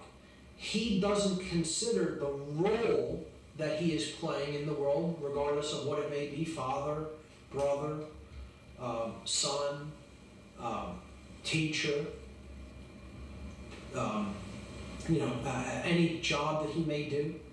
He's not identified with that as his identity. Okay? It's not who he is, it's what he happens to be doing at any given moment, the role he's playing. The true self seeks to break down all institutionalized belief systems because he recognizes them as boxes of consciousness keeping people entrained into belief systems, into believing what they're told, instead of really discovering things for themselves. So the true self wants to break down these institutionalized systems. He wants to limit their capabilities and their power as much as possible because he recognizes that institutional belief systems are ultimately an assault upon the freedom of the individual. And they're ultimately an assault upon consciousness when you get right down to it. Now, the qualities of the false self, the lower self, the base self, if you will. The false self exists in a state of confusion and opposition, and not in a state of dominion. They're in a state of internal strife. They're confused, seeking control, and therefore they're in opposition with themselves. As they think isn't how they feel and act. They'll take an action in complete opposition to how they may really feel deep inside. They're sinning against their emotions, sinning against the spirit. See? And this can only happen because the consciousness is shut down through fear. They ultimately exist in a vibratory energy of fear. The true self can't even envision what true freedom is. You could try to explain the conceptual idea of what freedom is, but they will not really grasp it or understand it because their consciousness is so ruled by the vibration of fear that all they're seeking is control to try to alleviate the internal confusion. They don't understand themselves or the world. So they just lash out through control to try to externally control events. And all they're going to do by that modality is bring more chaos and disorder into the world and into themselves, ultimately. The true self often employs sorcery to bring accordance with his own egoic will, his or her own desires. Okay? So, and normal people can act as sorcerers, trying to manipulate and influence other people just for their own benefit. It doesn't have to be a skilled practitioner of mind control or magic. Okay, this is an everyday person can become a sorcerer, and they're trying to bring accordance with their own egoic will. It doesn't matter. The divine will doesn't matter at all. It's what I want. It's all about what I want. He's concerned only with oneself and one's own. If that, maybe my family or small circle of friends, if that. But ultimately, the focus is on my own comfort, my own happiness, my own desires, and anyone else. If it doesn't affect me in my own immediate surrounding, they can be damned. The true self has a worldview that reflects a belief that everything exists in a state of separation, even though this is not the case. They believe that because they're trapped in that left brain modality, that left brain prisonhood. The true self lives life in a state of left brain ego identification, totally identified with the roles they play and attached to their belief systems, totally attached to what they perceive. Doesn't matter what the truth is. I'm going to think what I want about it. It's where this moral relativist stance comes in. Doesn't matter if there's a truth out there. I can determine the truth for myself or whatever I want it to be. I'm the arbiter of truth. So he's in such a state of left brain prisonhood that he is completely ego identified. The role I play is all that there is, and that's who I am. And the false self accepts and reinforces most institutionalized belief systems. So not only do they accept the belief system, they enforce it themselves. They want to propagate it because they're benefiting in the physical sense, in the worldly sense, from that institution being in operation, and they want to continue that. So that's the false self, the qualities of the false self, the egoic or lower self. What we've talked about all through part one so far is really the nature of good and evil. the nature of what we experience in the world within ourselves as good, and what we experience within ourselves and in the world as evil. And ultimately, it's broken down to simply this way. Love is that which creates everything that is good in the world, and fear is that which ultimately creates everything that is evil in the world. And these are emotional polarities. These are the forces that either awaken consciousness and make it flower, or they shut consciousness down and put it into a box. And these are the things that they bring into manifestation. Love brings dominion within. It brings freedom without. It is accomplished through magic to bring about the true will through alchemy, to create non-dualism. Fear is bringing evil forward through creating internal confusion, which then results in the external desire for control.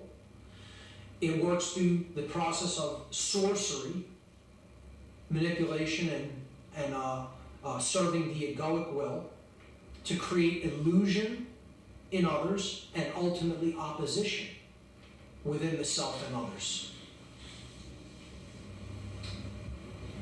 Love is sending us in the correct direction. The emotional compass is set properly when we're in the vibratory energy of love, higher consciousness. Its goal is oneness, to bring about the true self, to open our minds and hearts up to higher and higher levels of awareness, of consciousness, to help us to understand that we are but one thin slice of a multi-dimensional world of infinite consciousness taking place all around us. And it can help, it is trying to bring about a balanced brain, a perfectly balanced brain between the male and the female, the left and the right hemispheres of the brain, because that is what will create order in the world. Okay? Now, all of these concepts will bring about good and order. The opposite side, evil, which works through fear, will create misdirection in life. Fear will always create misdirection. It will always throw the emotional compass off target and send us in the wrong direction, because it's working to try to separate people. When you put people into fear, you're separating them, and you're getting them to see everything as separate and themselves as separate from everything else. This is identification with the lower self. This is base consciousness. This is consciousness put in a box and in a trap. It's ego identification, total identification with the physical, worldly roles that we play. Trapped in the five sense world. If my senses can't perceive it, it doesn't exist, even though they're very limited bandwidth, open to very limited frequencies and bandwidths. But if my senses can't perceive it, it isn't real. And this is accomplished by keeping people largely in left brain prisonhood. And we'll talk now about how what these different modalities actually bear into the world, what they birth into the world. Then we'll start to talk about how the brain can become imbalanced, and how the brain really is a very significant factor when it comes to how these forces work in the world. Okay, so you know what? Let's just finish. I was going to say we'll continue later, but we can go another 20 minutes. There's 20 minutes left in this video, and then that's just a break, and his presentation's really even longer than that. But we will finish here. And again, before we do the final segment, this is Mark Passio, if you're not familiar with him. And his channel looks just like that, with the What on Earth is Happening avatar. And if after I'm done tonight, you want to go through his work, again, he always encourages everybody to start at the beginning. So you'd click on his channel, click videos, and then where it says sort by oldest. And we're watching the very oldest. So when we finish this one, it'd be the next one. But I'm going to show more of these, because just in his first 3 videos, there's probably at least 6 hours of content there. There's so much good information that maybe a lot of you guys haven't pondered before. You have thought about it, but maybe he puts it into words and visuals better than you had before. But he really does paint the picture. And I mean, he's doing it right now. We're still getting to the point, but he's just painting the picture of why humanity is where it is, what's been done to us, and what needs to be undone. And it's not that everything he says you have to agree with. You know, some of the things he said already, I'm sure plenty of people will take issue with.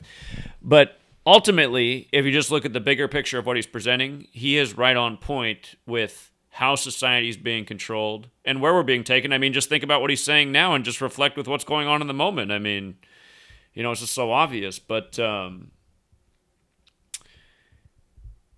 here, let's come back to the presentation. We got 20 more minutes. Here we go. So when our thoughts are in balance, when they're in harmony, okay, we are in the vibration of love.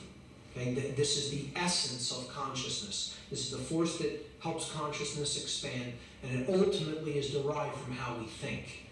When we are in that vibration, our emotions are acting as one, and they're helping us to create the unified consciousness of dominion.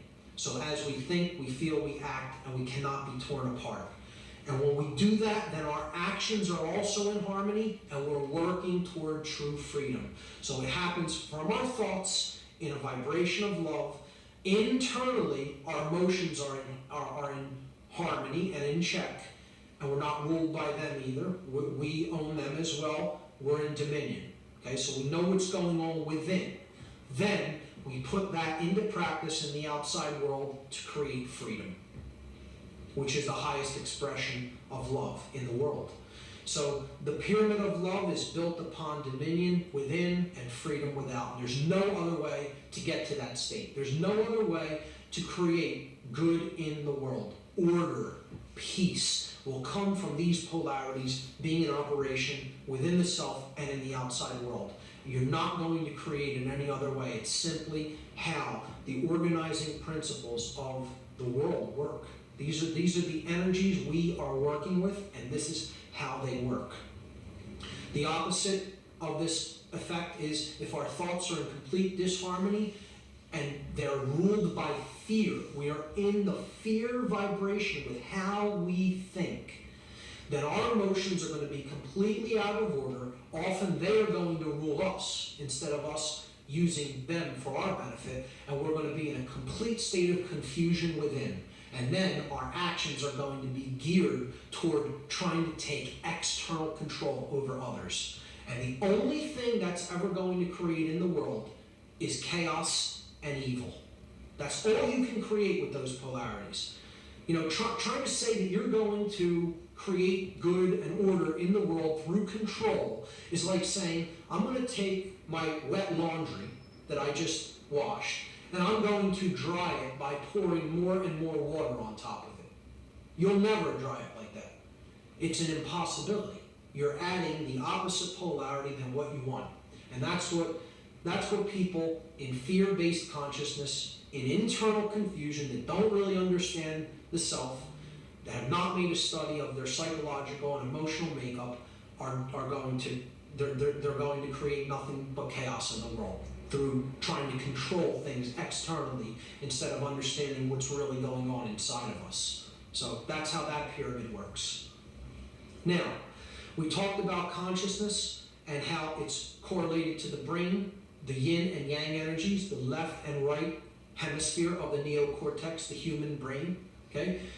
And what I want to talk about now is what happens when one of these hemispheres is completely dominant over the other. How does the whole brain begin to function when that happens? Well, the neocortex, the whole upper brain, the whole human brain is like the executive controller. It's the command center of the whole three sub-brain complexes. Remember, you have the neocortex up at the top of the head, the new brain, the new cortex, neo meaning new. You have the limbic brain in the middle, it's the midbrain, the mammal brain. And then at the base of the brain, you have the brainstem and the cerebellum, which is called the R complex, the reptile brain. So the neocortex, the top brain, okay, is like the CEO of the company. Let's look at it that way. He's the person that makes the executive decisions of the company. Now, if that part of the brain gets sick, or if it isn't working properly, then the command functions of the whole brain complex, the three parts of the brain, have to be shunted to one of the other two brain complexes. So the executive functions are either going to go to the limbic brain, the midbrain, the mammal brain, or they're going to go to the lower brain, the R complex. So here's how this imbalance works. Here you see the three complexes of the brain: the neocortex, the limbic brain, and the R complex, or the reptile brain. If we become extremely imbalanced to the left brain hemisphere, and this is how most people become imbalanced. There is a percentage that become very right brain imbalanced, but there is more of a tendency to become left brain imbalanced because of how our educational system is here in the Western Hemisphere. The left brain becomes dominant, and what happens is the whole neocortex starts to not function properly, and this is the part of the brain that starts to shut down, the limbic brain. See, our emotions are more cultivated through a holistic cohesiveness of both brain hemispheres, particularly when we start to get in touch with our right brain hemisphere. Okay? When you're only in the left, there's very little emotional or intuitive makeup within the person. So their limbic system actually begins to shut down. Their whole neocortex isn't functioning properly because of that imbalance. So the part of the brain that takes over is the reptile brain, the R complex. And the person begins behaving in reptile-like ways, controlling, dominating, hoarding, greed, external control over others. And we see this everywhere in our culture because these people's brains are in such a state of imbalance, in such a state of neurochemically, they're not operating properly. And the limbic brain has stopped functioning. The person is essentially cut off from their emotional guidance system of how they feel about what they do to others, and they become like a reptile because they're being ruled by the reptile brain. And they become cold-blooded. They don't care about what they're doing to anyone else. It's all about me. And it doesn't make a difference who I have to step on. That's what a person is thinking who is ruled by the reptile brain. Doesn't matter if it's right or wrong. Doesn't matter. It's only about how it relates to me. Now, the opposite of this is if the right brain becomes imbalanced, okay, which is more of a rarity, but it does happen, then the person, the neocortex shuts down again. They're not completely, but it's not really functioning in the way it's intended as the executive the executive functions of the brain. And in this case, the person loses a lot of connection with the R complex of the brain. So they don't care about anything going on in the physical world.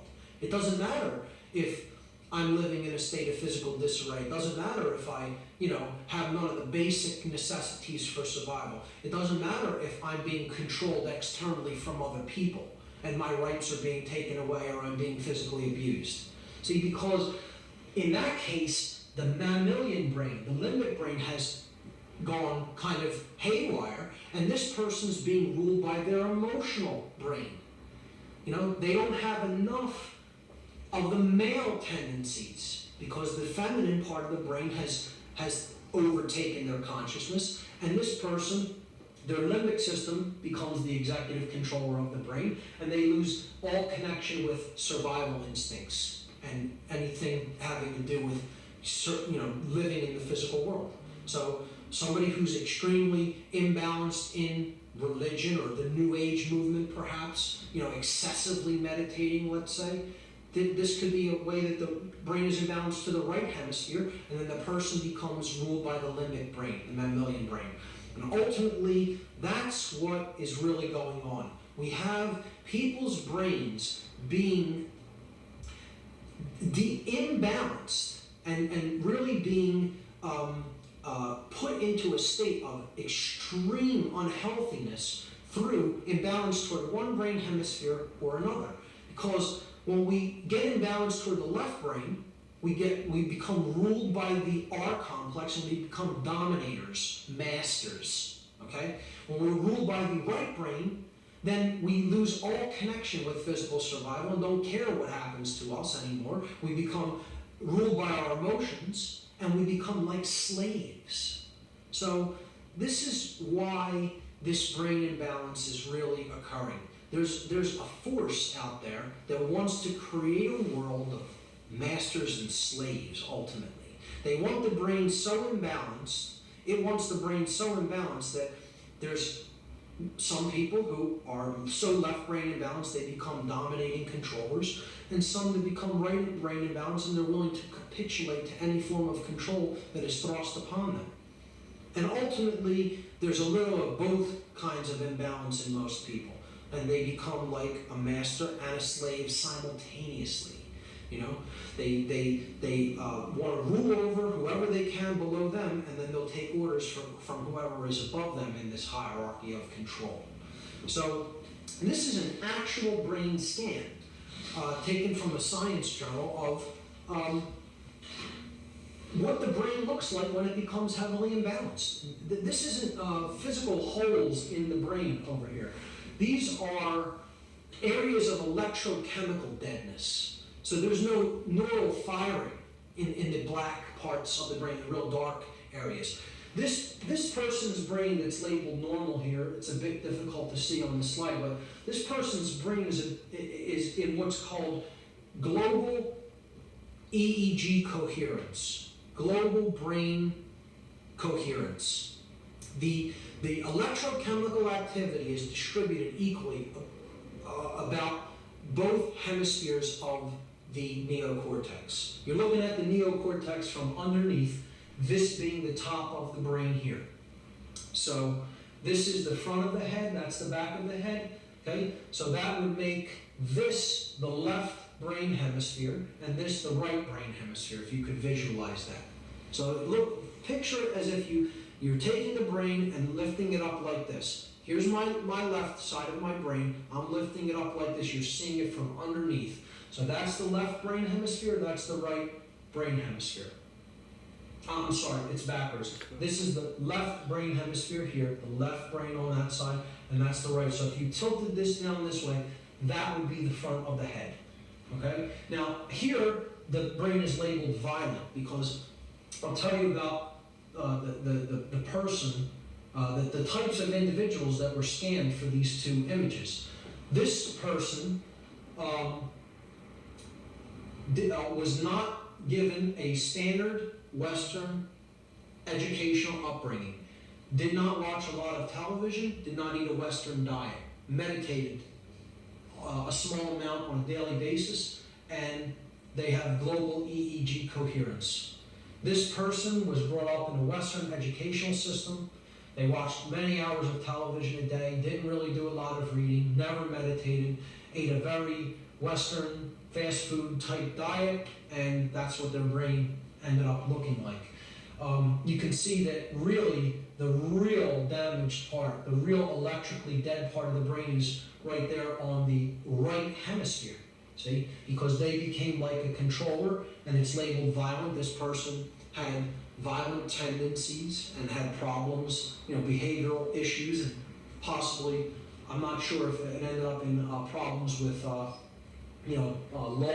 but that's what a left brain imbalanced neocortex ends up looking like. That person became very heavily left brain imbalanced, and you can see all the areas of electrochemical deadness of the brain. So that's what brain imbalance does to the brain physiology. It's measurable, it's provable. This is a type of scan that shows this type of imbalance, and this is called a PET scan. There's other, even more advanced scans called SPECT scans that you can look into to show the neocortex and how brain imbalance begins to affect the electrochemical properties of the brain. So what we're really going to look at in part 2 is how this imbalance is at work in the world and how it's ultimately creating all the problems that we see in manifestation in the outside world.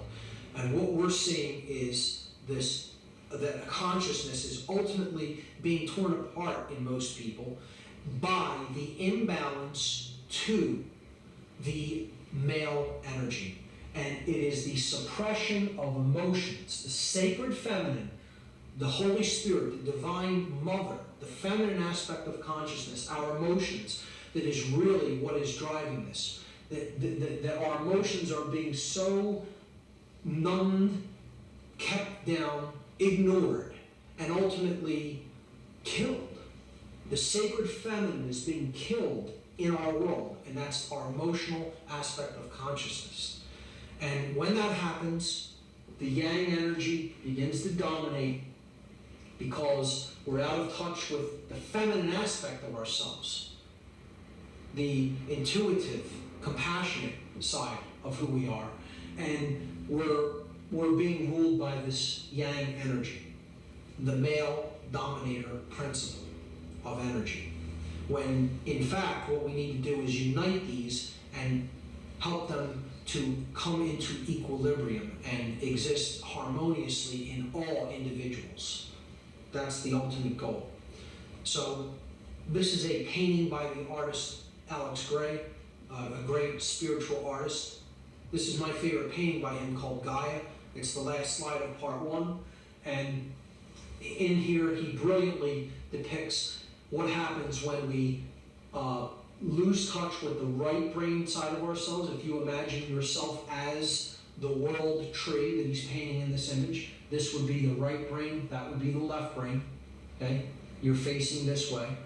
And he shows with the total imbalance to the left brain, the world is on fire, there's pollution, there's smog in the sky, there's rivers of blood, the tree is completely sick, and it's just utter chaos.